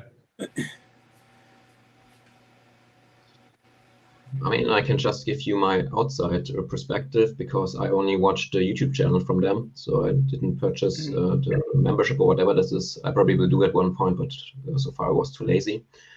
And I mean, they were ENTJ and INTJ. Yeah, and just when you're saying, oh, the potential of that sounds super NI. So I wonder how much they put into their videos to give this kind of vision. Oh, this is where we are going. To get people excited and so on. But what Lorenz in the end said, I think, yes, it's a nice system. It's also, I think they simplified the cognitive functions in some perspective, which makes it easier for people to get into it, even to get started. So that's for sure a nice thing they did there. But yeah, it's probably will be stay a niche in a sense. I don't think it will be used for on the normal medicine stuff or whatever this interaction psychotherapy. I don't think it will be, but I think it's a really nice tool for a coaching perspective, just to get the background. Oh, how are they interacting, and then it's easier or quicker to find what the person actually needs in coaching or therapy, whatever the case may be. So that's a nice starting point to be used for that. And if they would go back to Carl Jung, what I probably will not do, it's in the end all about balancing, fighting one-sidedness, finding the balance in your functions, that you don't overuse function completely, the same as yin and yang. And yin and yang survived thousands of years. Yeah, thank you. That was really good, Blast. Are you sure that you are Blast? He's not sure about it. Yeah. I mean, I for sure know I have consume first. That's there's no doubt about consume first. The other ones I'm open, but I'm way too quiet. So I usually normal conversation I usually don't feel like maybe it's playlists. I have no idea. As mentioned, I didn't purchase the membership yet, so I need to figure it out at maybe next year. I think you guys are right about the prediction of OP if OP stays as it is. I know Dave and Chen have plans to progress it and make it more widespread. And they're trying to get the systems and the infrastructure solid before it expands. I don't know if they'll succeed in their plan or not, but if they do succeed in their plan, like if OP doesn't stay as it is, they want it to be more widespread. Of course, there's like videos contradicting that, where they're talking about this isn't for everybody and just like this kind of stuff. But it can definitely be more widespread than it is, because there is a personal growth community.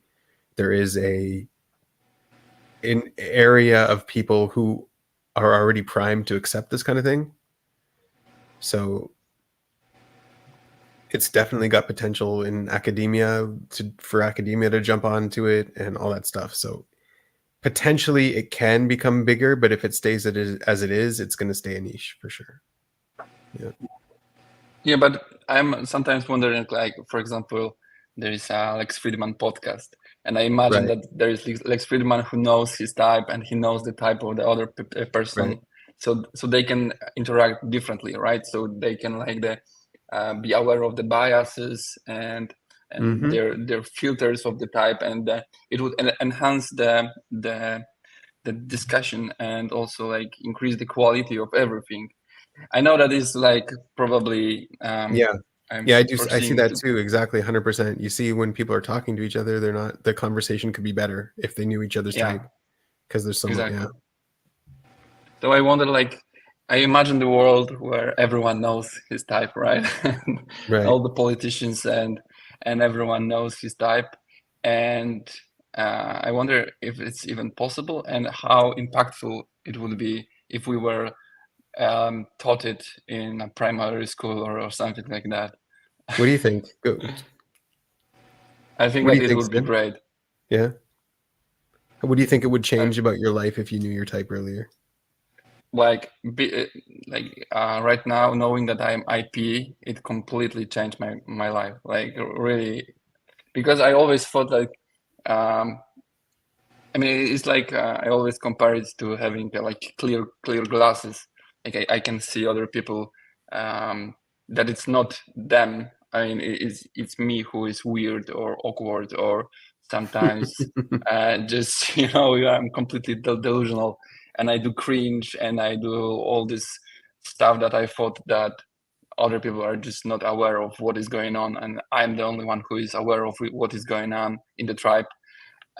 So I think it just gives me the map or compass, or just like a frame of what is normal and what is not. And I know that I will be usually the one who doesn't know what is normal in social situations, for example. So it helps to calibrate me, or finding a balance. And also knowing that I'm TI, masculine TI, is huge. Most of the time I should shut up and just listen to other people.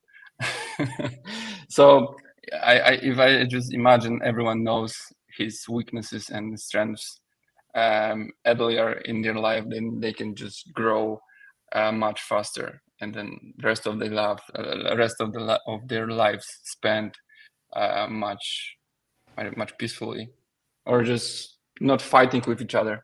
Which is fighting with each other is probably what evolution wants for us doing, right? We want well, as long as we are fighting, we are progressing. So I don't know. Maybe we should not reveal our types to each other. Yeah, I mean, if you just mentioned bringing type to preschool or something like that, I think the type itself maybe should not be there. But what I would say should be there is the cognitive functions, just to understand there are different ways, different preferences for different people. And that we use all of them in the end, all cognitive functions. Some maybe we are less aware of, but in the end we still use all of them. And I think this would make it for sure easier or more acceptance overall to bring the balance, because they just have a different preference. And if it's taught correctly and not just, oh, they're this or that, and then people take it up and maybe even complain, it's just this guy or something like that. That's not what we want. If they just teach it in a way, hey, everyone is different. Everyone has their own needs. One video I'm preparing right now, I had a nice metaphor where I said, just try to bring a fish in the air or the human on the water, and soon you will notice that everyone has different needs. And sometimes they don't need what you want to give them, they need something completely different. And from that perspective, I think that teaching that in school is for sure helpful. Not a full type, maybe for the advanced classes, yes, but not for preschool.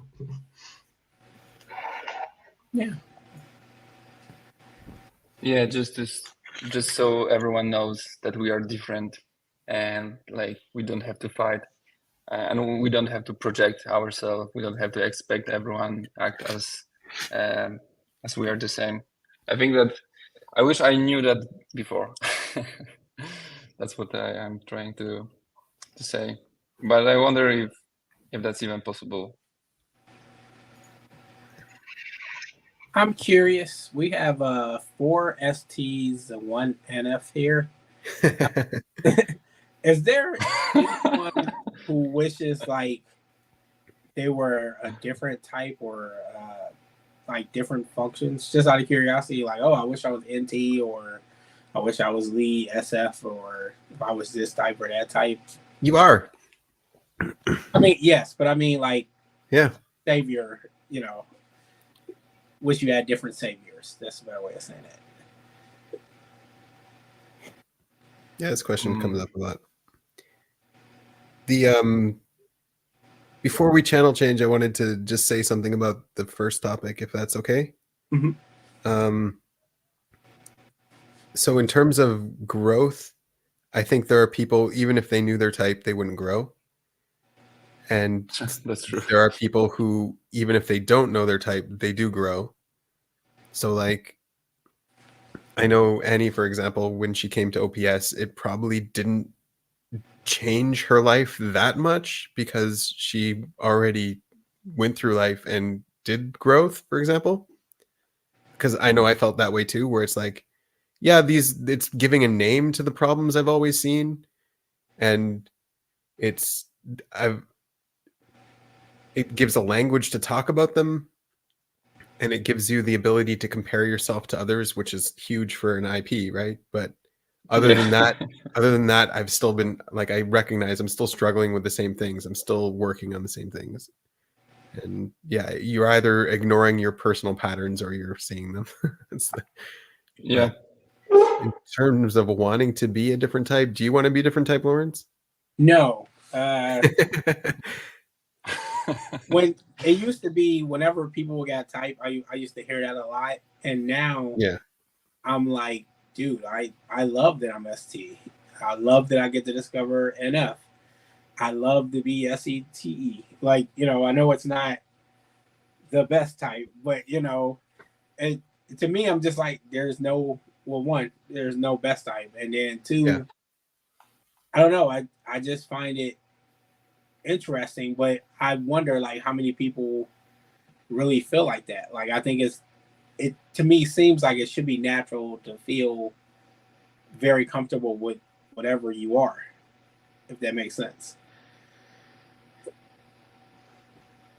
Yeah, I think that's right.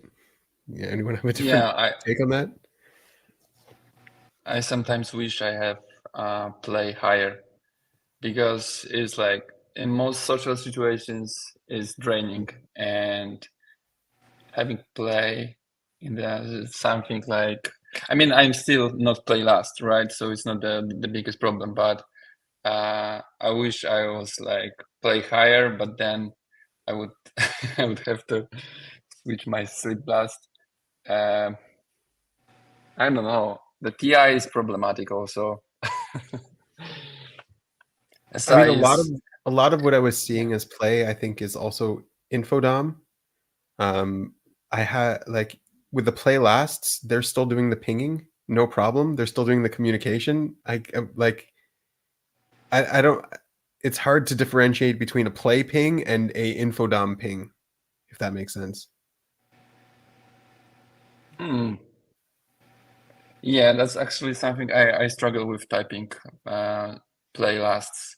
I never know. I mean, because sometimes they appear very extroverted and they are not like scared about the tribe, but I don't know. Like, yeah. I mean, I'm play first, and I don't know. Social interactions can be draining for me too. Like, I prefer one-on-one.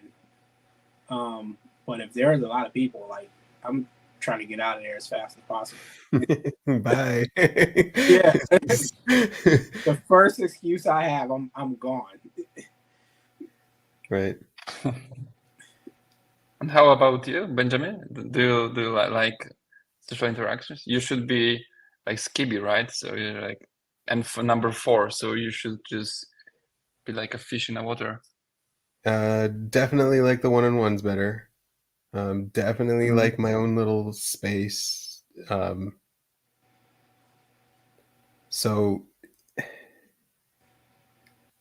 I don't know how to interpret it, because like I've always been pushing myself in terms of a growth standpoint to be more interactive, like to my natural approach when I get to work is I go to my place and I don't talk to anybody and I eat lunch on my own and I just leave, and that's my day. I do my work and I go, right? Because, and then I've had the other extreme where I've really tried to do the social interaction thing, but then I just don't get any work done. And at the end of the day, I have to make excuses for why I didn't get my work done.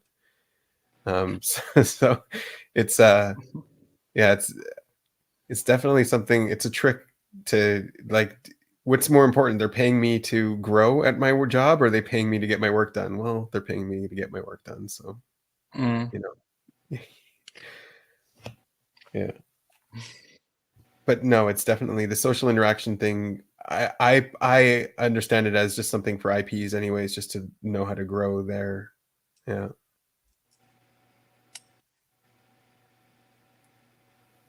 Yeah, but everybody struggles with it. Everybody does. I mean, yeah, that's even Lawrence, I'm sure, struggles with it. Yeah. Yeah.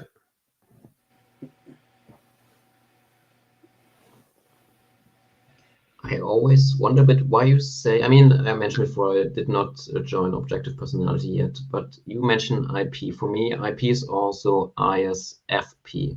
And the ISFPs I got to know, I mean, socially, they're actually quite good. I mean, they're still on their own and so on, do their own stuff, but socially, they're actually fine. You talk to one who's self-aware and willing to share with you, they're scared as hell. I mean, they don't share their personal feelings, yes, but socially, at least the surface level stuff, they still do, what I've seen at least.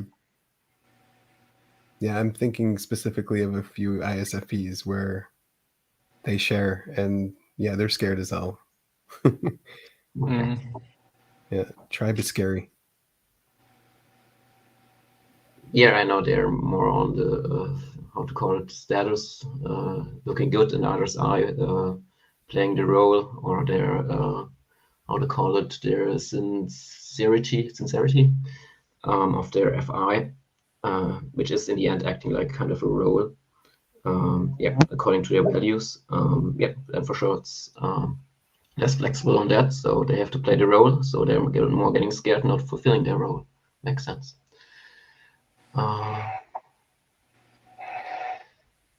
but what kind of scary are you talking about? Do you have an example? Are you not scared of the tribe? I'm not. Then you are not IP. No. I mean, I had stuff like one time there was a Slack message on a project. Customer was complaining about something, but I don't know what it was. And then, okay, my manager, an ISTJ, she is quite blunt, probably did not use FE to bring it the correct way to me. And then I thought, yeah, I felt like, oh, they want to, I'm doing bad work, or they want to throw me from the project or something like that. I mean, no, that's like actually not throwing me from the project, but I know I was quite upset in that kind of sense. But if it's just about talking to people, for me, it's just, okay, it's just people. Okay, I had a lot of, visited a lot of seminars and so on. So maybe I have a lot of background knowledge and I know people are just people. So I don't really have any tribe issues in that perspective. Or maybe I'm probably just ignoring it. For example, like that's probably more likely. Yeah. Birthday presents, or I don't know, Easter presents, Christmas presents. At one point, I decided, okay, when I got my grandma, I mean, they, if you go to the shops, you always get this best grandma stuff or something like that. One time I bought it, gave it to her, and that felt so wrong to give it to her, best grandma, something bought, because I'm always, if I give something, it should be wholeheartedly. And then I decided, no, I'm not giving anyone any presents anymore, and I don't want any presents. Then I'm not getting annoyed by that, and don't need to worry about if they like the present or not. Yeah, so probably I'm just ignoring it. Yes, might be. But yeah, that probably means you have tidal waves coming then, Ron. Sorry to say. Tidal wave is coming, bro. Yeah, you got some growth to do. You got tidal waves coming. I had my quarter life crisis already. That's probably the reason. Oh, they don't stop. Yeah.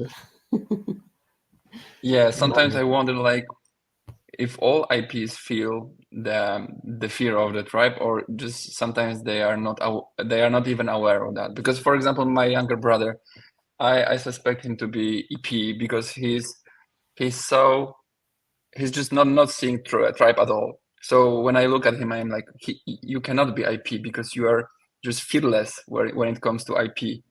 And so I always look at IPs the same way I look at myself. Like, I would not say that so that you cannot be IP. I would not act like that because I would fear the tribe, so you cannot be IP. But I wonder, maybe sometimes those IPs are just so unaware of, or just never hit the tidal wave. Yeah. So they are just fearless. So you don't actually fear the tribe, you fear the pain. And if you get the pain from the tribe, then you're going to associate the pain with the tribe. And that's what yeah. And so they might not even associate it yet. They probably didn't get all the pain yet, and they just got some pain to feel. And then their fears are going to kick in. Yeah. He just submitted to video typing, so I will be very surprised if he's IP, because he's just like fearless. My younger brother, he's super fearless when it comes to he thinks that he's EP, and I also think like he's EP, but he's too like oblivious of the tribe. So this guy here, he's an ESTP, flow state. I just put up this thing. He, on his last few videos, he put hate videos. So it's just hilarious. He did a compilation of everybody talking bad about him, and he put it at the end of his video, everyone complaining about him, telling him how he's narcissistic and he only thinks about money, and he's got the whole clip all laid out one after another. It's just the funniest thing in the world, and he's posting it, and he's just proud of how many people hate him. It's just like, okay, all right, I need more of that. I need to practice that. Right, yeah. Yeah, I need to prepare the tribe hate up front. And that's actually wear it like a badge of pride, like he does, for sure. Yeah, like Eminem in exactly. Yeah, that's what I was saying too. He was like hating himself. What can you do now? I'm the worst of the worst. Lawrence, do you have a fear of the tribe at all? No. I mean, I'm sure double side. There are exceptions, but no, I don't see it. Yeah. But you see that your wife has a fear of the tribe. Yes. She will say things that sound so weird to me. Like, she'll always talk about, well, I don't trust this person, and I'm really worried about what they might do. And I'm like, that person's not even here. Like, that's further up the chain. But they come sometimes, and they want to look over your stuff. And it's just like, to me, it's just seemed like irrational fear. Right. She's always suspicious, and I don't trust this person, and this person's a spy, and it's so weird to me. Spy. It sounds almost EJ like to me. Yeah, it's weird. I'm not sure if it's because of the feminine FI. Sometimes she does sound EJ like. Right. Annie, do you fear the tribe? I don't want to make you unmute while you're drinking your coffee. It's okay. It's just water. Okay. I guess it would be a lie to say that I'm not afraid of the tribe, but at the same time, I just feel like I feel like an outsider. I know everybody says that, but I've just felt that way for so long. And I have feminine TE, so I think that that's nice. It's lovely, like the way that feminine TE interacts with people. I'm not interesting enough to offend the tribe. So that's exactly a good take for sure. And also I don't I mean, everybody needs connection and companionship, but it's just not a super strong need for me. Enough people think that I'm okay and like me. Yeah, it's definitely a message I have to tell myself a lot. Like, nobody cares about you. You're not that important. You're just not that important. And I I have goodwill Don't towards worry. people, and if I ever say anything that offends them, like I'm not really meaning to. So if they are offended, that is not my responsibility because I know that I wasn't trying. I mean, I'm sure I've said some nasty things. Everybody says stupid things sometimes, but so like, yeah, I guess if I was a pariah and nobody liked me, I guess I would have more fear, but that's not happening because I'm not offending anyone and I'm not that interesting. So I notice also the double deciders don't feel stuck when it comes to updating with the tribe. Like, I feel a lot of the deciders feel really stuck. They just refuse to update. They refuse to take tribe feedback or see themselves or something like that, where it just causes a lot to build up against them or us, where because we're just not listening. And so it has to build up to that tidal wave for us to finally listen. Yeah, I know. For me I know that I must annoy people. When we're in the Facebook group and you're like, oh God, that guy, he's singing his song again. It's a little bit annoying. I know people feel that way about me. And I think that that's normal and natural. It doesn't bother me too much. And I'm not really afraid. Yeah, but then you are not processing whether it was like too much or because for IP for me it's like I don't get the perspective. I don't know how far I went. Like am I right? Should I do what I think is proper or in that situation, or should I listen to those people or those people? And I'm like, sometimes I feel like a boat on a stormy sea. It's like I don't know what is coming. I don't know what is the boundaries of what is normal and what is not. And sometimes you want to tease with people, you want to make a joke, but sometimes you also want to tell them the truth, right? And the truth sometimes can be so painful. But for me, it's fine. Like telling someone that he is like overweight or something like that is fine. But for most people, it's not. And I sometimes I don't feel it's like an autism or something like that. I just don't feel where is the boundary. It's something that I have to learn.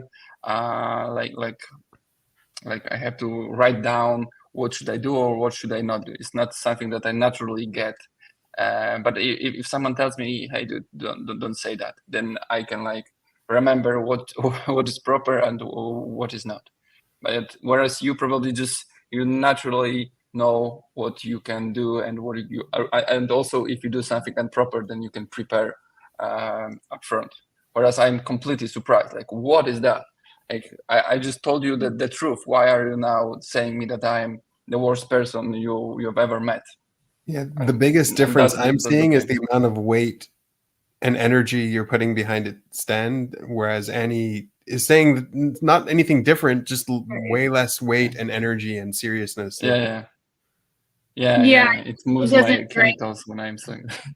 It doesn't drain a lot of energy for me. Like sometimes I say the wrong thing, and I do, maybe I'll wake up in the night and think about it. I wish I didn't say that, or I could have done it differently, but it's just not the biggest thing. Yeah. Not the biggest thing. For me, thing it's the same with things. Yeah. I sometimes just send a wire transfer for like 10,000 euro and to the wrong address. I'm like, oh, oops. Okay, next time I will remember to check the number twice. But I'm never like paranoid. Do you want to add my bank account to your list in case you make a mistake? Wrong addresses. Yeah, you can send the wrong address to me. Not a big deal. It's not a big deal. Not a big deal. Yeah. No, really. Sometimes I'm just when I see like the stand-uppers, like people who do stand-up, and they are sometimes very aggressive, and they just like extend the boundaries of what is proper and what is not. I see that I am doing the same, but with things. I just sometimes I'm crossing the boundaries with things too much, but I am completely not stressed by that. I'm not waking up in the night and processing like, what happened. I just feel confident that I can fix it. Like I see the boundaries, the frame of what is what is the worst case and what is the best case, and that's give me the confidence and the stability in processing that. Do you ever Whereas get your for girlfriend to people, deal it's- with people for you? Yeah. I'm always like, hey Danny, how wrong or how bad was that? It's just like, no, that was fine. That was fine. And it helps a lot. Like I feel like in any relationship, decider and observer is very helpful. It's very helpful. But then you can't have the same conversation. Like they, yeah. I mean,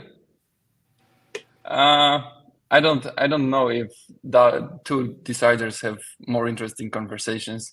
They're probably just Sometimes when deciders just want validation or whatever, then it's nice to have a decider around to not dismiss their pain. Yeah. So I think that Danny is very empathic, understanding. Like she knows OPS, so she knows that for me, for being IP is very very stressful.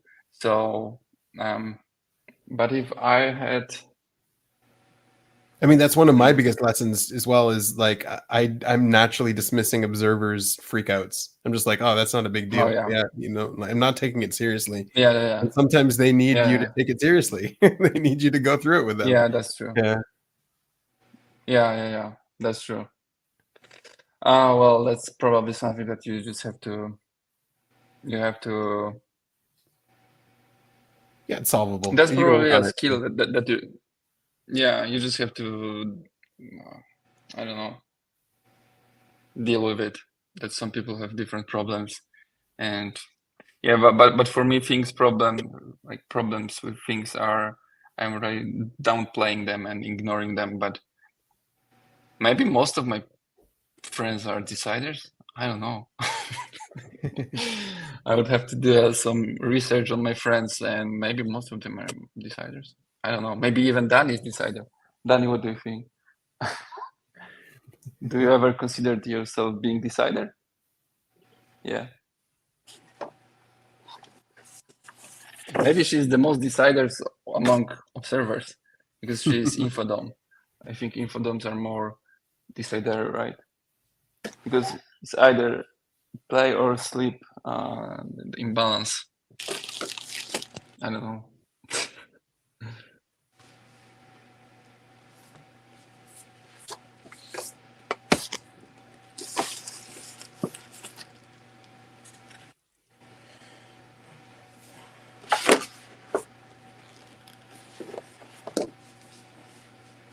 Yeah, but when it comes to my favorite type, I mean, I would like to, for one day, just feel how it's like to be NI, masculine, double activated NI at the top, like something like Jesus type.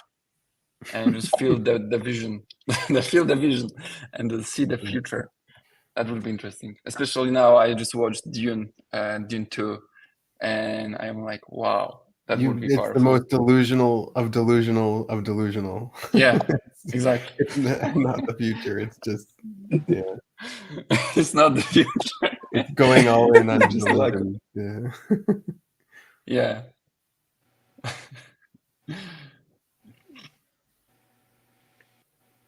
Yeah, that would be fun.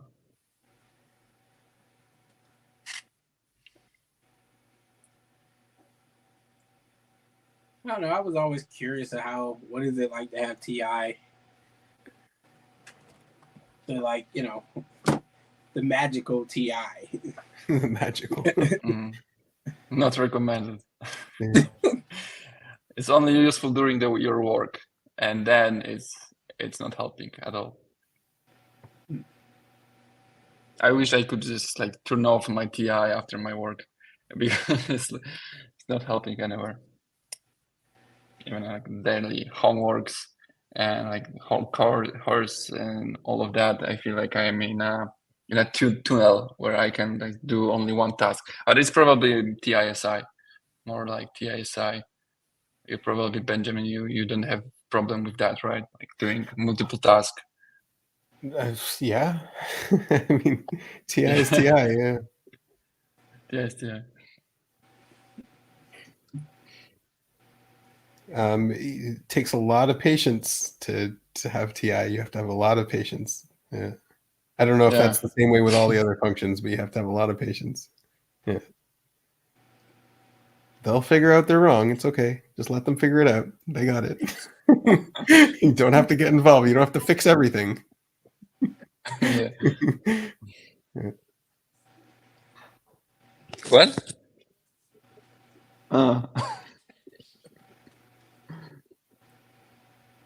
What's up?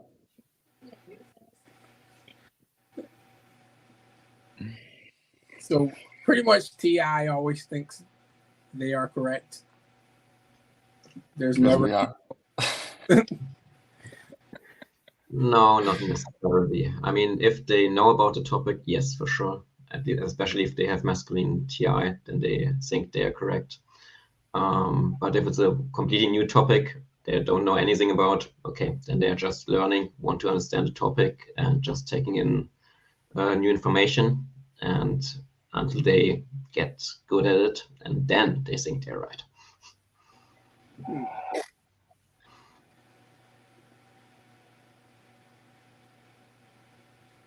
Yeah, I mean, sure.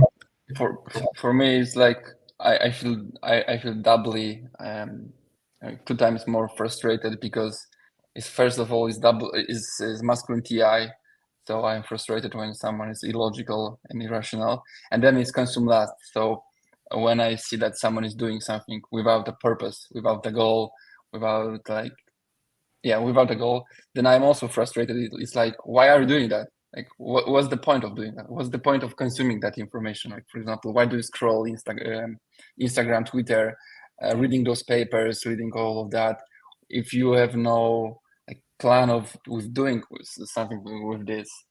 And so, which is probably not TI. It's just my consumer. It is, but there's also a lot of blast mixed in there.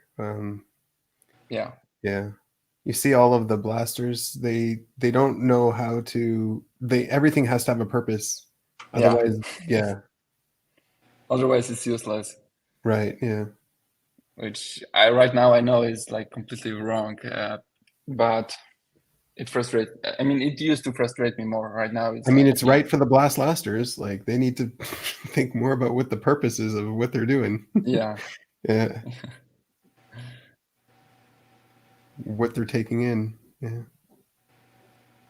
Yeah, but you're gonna try to justify it. Go for it, Lawrence. Let's hear it. Let's hear it. Justify it. I've noticed that your brain will. It'll give. It will, yeah. It's just like, because it's entertaining. It's. Have you had this discussion before? Did someone tell you this before? No, I was thinking about your interview with, I forget her name. She was SEFI, and you were talking about what makes something interesting, and that always stuck with me. Like, it's interesting because I find it interesting, and therefore it's useful to me. Mm-hmm. But I understand, like, there's no external use for it. It has no application. Yeah. Yes, it has no application. Yeah. But it does. Because you put stuff in, and then you're synthesizing it, and new stuff comes out. Yes. Right. Like new ideas or inspiration. It's like, how do you? I can't understand what it would be like. I mean, how do you just? I mean, Annie, we're both infodom, so we get we're not falling to that trap too much, right? But when you see the energy doms doing that, they are falling into that trap where, because in order to confirm the info, we need to know that it's applicable. Do you see that? Yeah. You like, at the end of the day, info isn't useful unless it's applicable. So you'll take in a lot and then try to. But like almost everything is. Right. Like that's our thing. Like, because it doesn't even go on our radar unless we've confirmed it. Like, that's how we know the info is correct. Because if it makes sense to us and it's applicable, then we know it's good info. Mm-hmm. And I guess for me, it connects to something else, which furthers understanding of everything. Yeah, but is merely understanding enough to make it something useful for you? Because for me, like just understanding is not enough. I have to find a use. I mean, You need to find the use before you understand it. exactly. Yeah, well, yeah, we also have a big workshop next door, a big shed with a whole bunch of different offcuts of lumber that we might use someday, and tools that we haven't used in 5 years, but we might use them someday. And I mean, that's how the information is. It's valuable. Yeah. This is slightly connected to this, reminds me of this. This furthers my understanding of this. I might use that someday. I'm gonna keep that. Yeah. That I resonate with that as an infodom too. Yeah. Mm-hmm. But is it like, can you research on some history of old civilizations just because it's interesting? Like, can you do that and enjoy the if process? It's interesting, yeah. Yes. Yeah, and it also probably has applications to a whole bunch of other things that I'm studying. It would probably like further my understanding of everything else that I know. Yeah, if you see the future of your career in this area, then of course yes. But it's like, if you know that you will never use this knowledge to talk with anyone or to use it in your work anywhere, then would you consume it? Yes. Oh yeah. Yeah, I'm a massage therapist. I don't need to consume anything except for anatomy. So yeah. Where did everybody go? Sorry, I just wanted to zoom in on you when you were agreeing. You had a strong agreement. I'm like real-time editing. Yeah, I mean, on my side, I guess will have a hard time consuming something. Okay, interesting for sure. I will consume it to a point, but if I can't use it, I will stop at one point.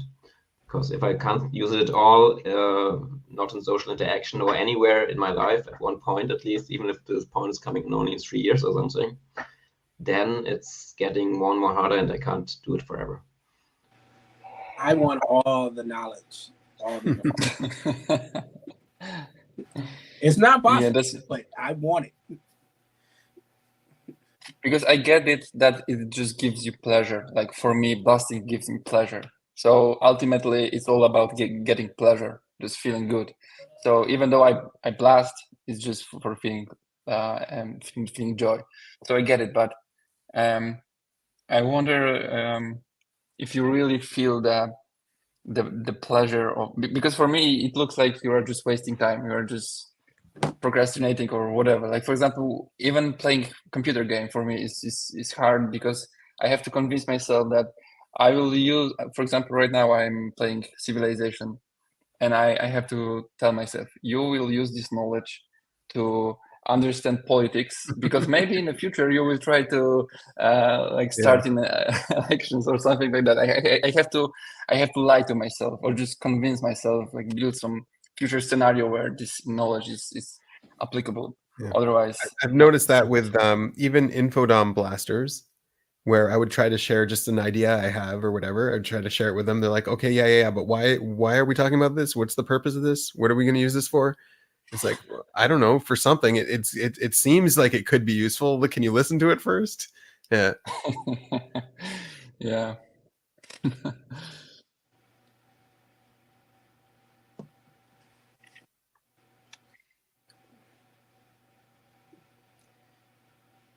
You're right, though. I should be better with that. But we weren't talking specifically to you. I know, but I'm you're taking it. Yeah.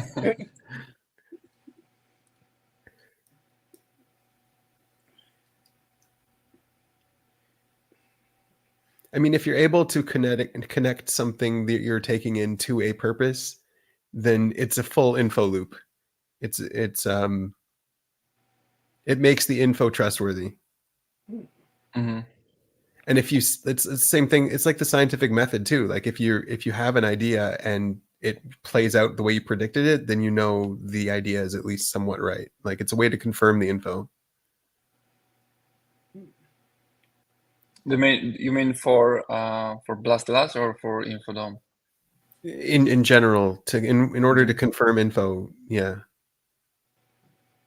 Like you're so I don't want to project onto you, but the theory says you should be looking at only if it's applicable, and then the info is trustworthy, right? Yes, that's true. Right. If I can connect it to my to something that is useful. Or if it actually works, or if it plays out the way it's supposed to be, or something like that.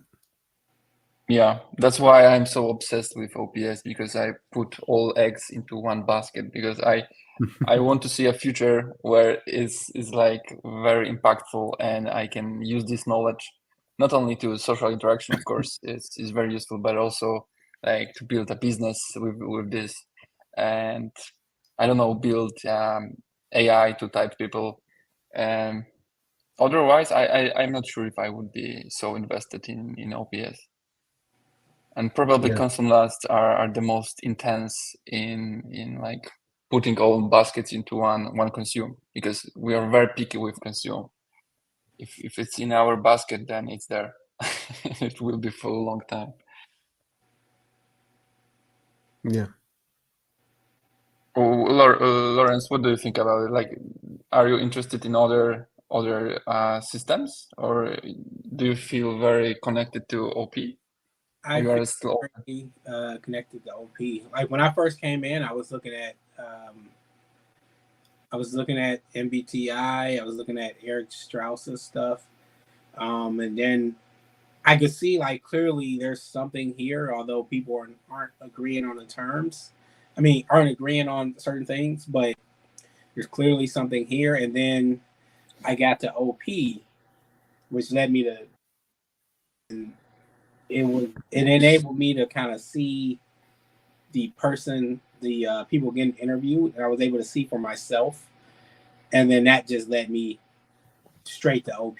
Now I don't really want to look at other things, because I feel like even though there's some interest, it might pollute what I have with OP. Yeah. That's exactly why I started the interviews as well, because the info loop was open.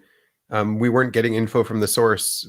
I needed to confirm all the info that we were getting. Yes. From the consume side, right? And that was my need. I just figured out a scam on how to fulfill it, and the scam sort of worked. So yeah. I wasn't looking for it, but that's just how it worked out. And I was like, right. Oh, yeah. Well, that's the thing too, is if you're filling a void, then it's not just a void for you. And I was able to share it with other people, so it ended up being valuable to others, not just to me. Yeah. Yeah.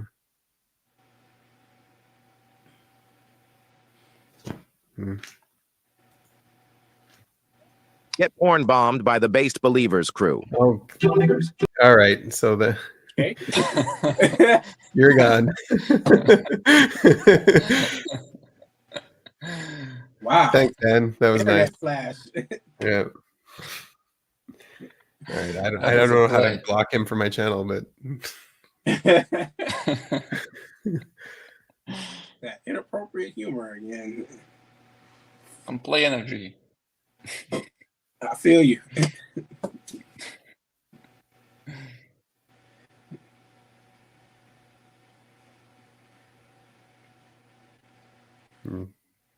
So for you, Stan, it's just all about the mission and whatever information is going to help you further that. You're not interested in anything outside of that?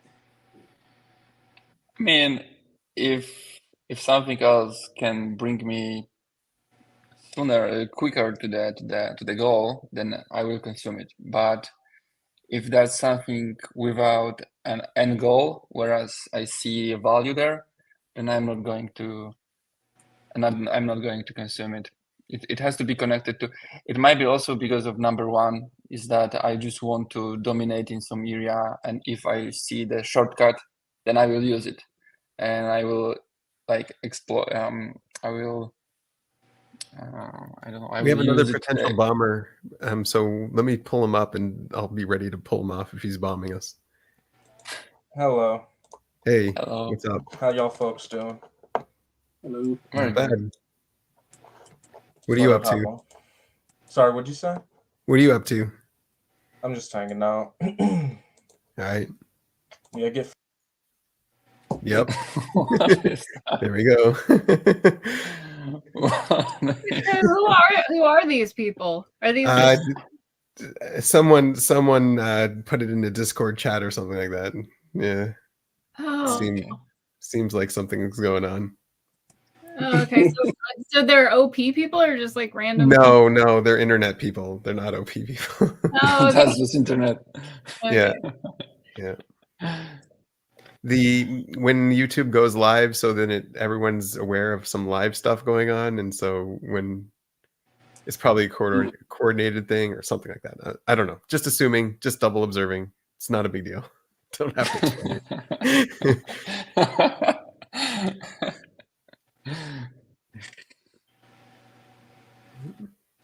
But yeah, getting back to the question, yeah, it has to be connected with my with my future plan. Otherwise, no information is allowed to clutter my mind and clutter my processing. I have to like optimize for the end goal, and the way to optimize is, I mean, it's not. I mean, right now I know that I have to consume to find the optimum, but my natural instinct is just to go all in, stay blast, do the work, do it as fast as possible to the end, and consuming is not Shit in a nigga. Yeah. And this guy was my name. You had your name, yeah.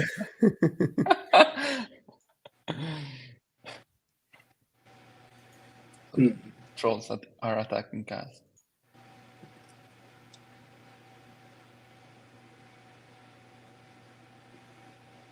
Yeah, I'm gonna have to consider that. I could definitely use some more of that.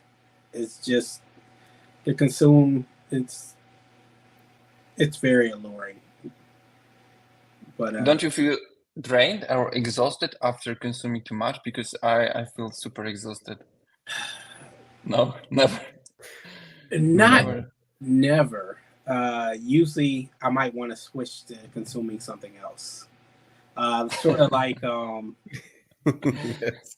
whatever I was consuming was too draining. If it's not draining, it's boring. That's the thing. Yes, there you go.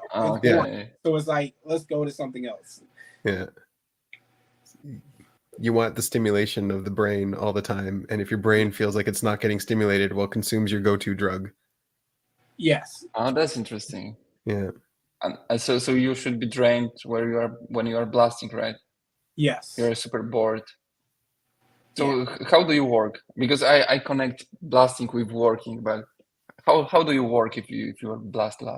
Are you all the time drained? No, like I look at it when it comes to blast, I look at it like when I'm painting, and I'm also kind of consuming while I paint. I know that I can do my best work when I'm not consuming, but it does feel more difficult. Yeah, it just feels like I don't even know how to describe it. It just feels like everything kind of slows down, and I guess my brain just isn't all over the place. It's just really focused on this one thing, and it does feel more drained. So you are in a flow state. Yes. If I get in a flow state, I'm good. But if I come out of it, it's still, yeah.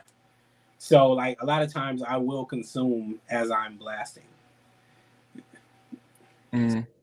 Yeah. I mean, Annie was talking about earlier, wants to consume, so she'll do the dishes to consume, and because she can put on a video, or right, Annie?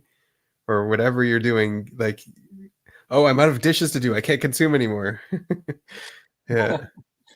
Yeah, you feel like less of a bum if you're doing something practical while you're consuming. Then you're getting stuff done, but you're still doing the consume you want to do.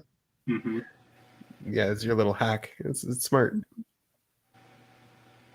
Yeah, very productive. So I guess when you are working, you have to also like turn on some some video or podcast or something like that. Mhm. So Yeah, and then it takes your attention, and then you stop working. Yep. Yeah, I mean, for me, it depends on the work. I find that I resist the work. I like doing the clay because I can watch videos and listen to books while I'm doing it. It doesn't take away from my skill in working with the clay. But other things, like if I have to write an email, I can't watch a video while I write an email. I have to, maybe music, music with no lyrics. So it doesn't, Yeah. I agree with Annie. Like if I'm painting, I'm listening to a podcast or audiobook while I'm painting, but it has to be, the volume can't be too high because then it's distracting, but I'm still able to paint as I'm listening to a podcast or something like that. Mm-hmm. And do you think like studying is easier to you? Do you associate studying with consuming? No, because if there's something more interesting that I wanna consume, it makes me tempted to go do that. Like I love to read, but if there's a video, I might want to prefer to go watch the video.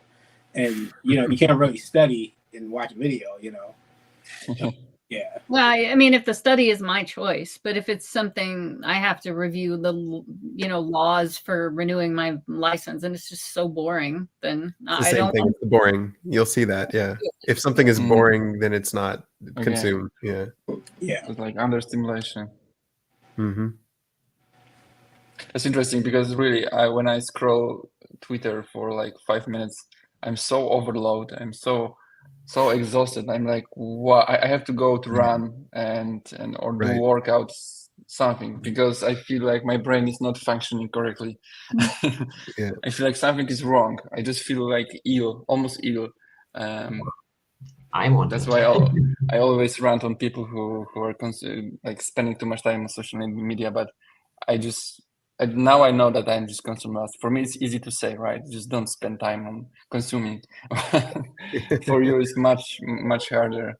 I wonder, like, really, if this current world we are living in is more suited to demon consumes because we are not distracted so much. Like, what do you think is the optimal type for current civilization? I feel like constant must actually helps. I mean, it's a problem because I'm not updated to the all the news, but I am also not distracted that much. That's a good problem to have. I feel like C+ is the most optimal. But like, okay, so do you ever get bored, Stan? Very rarely. I don't remember when I was bored last time. Not really. I mean, if you would prevent me from working, if I had nothing to do, then probably I would be tired, but bored. But as long as I have my computer and I can work, then I'm not bored.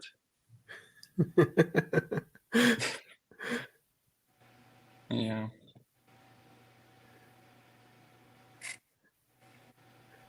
Lawrence has like that deer in headlights look. I'm doing life wrong.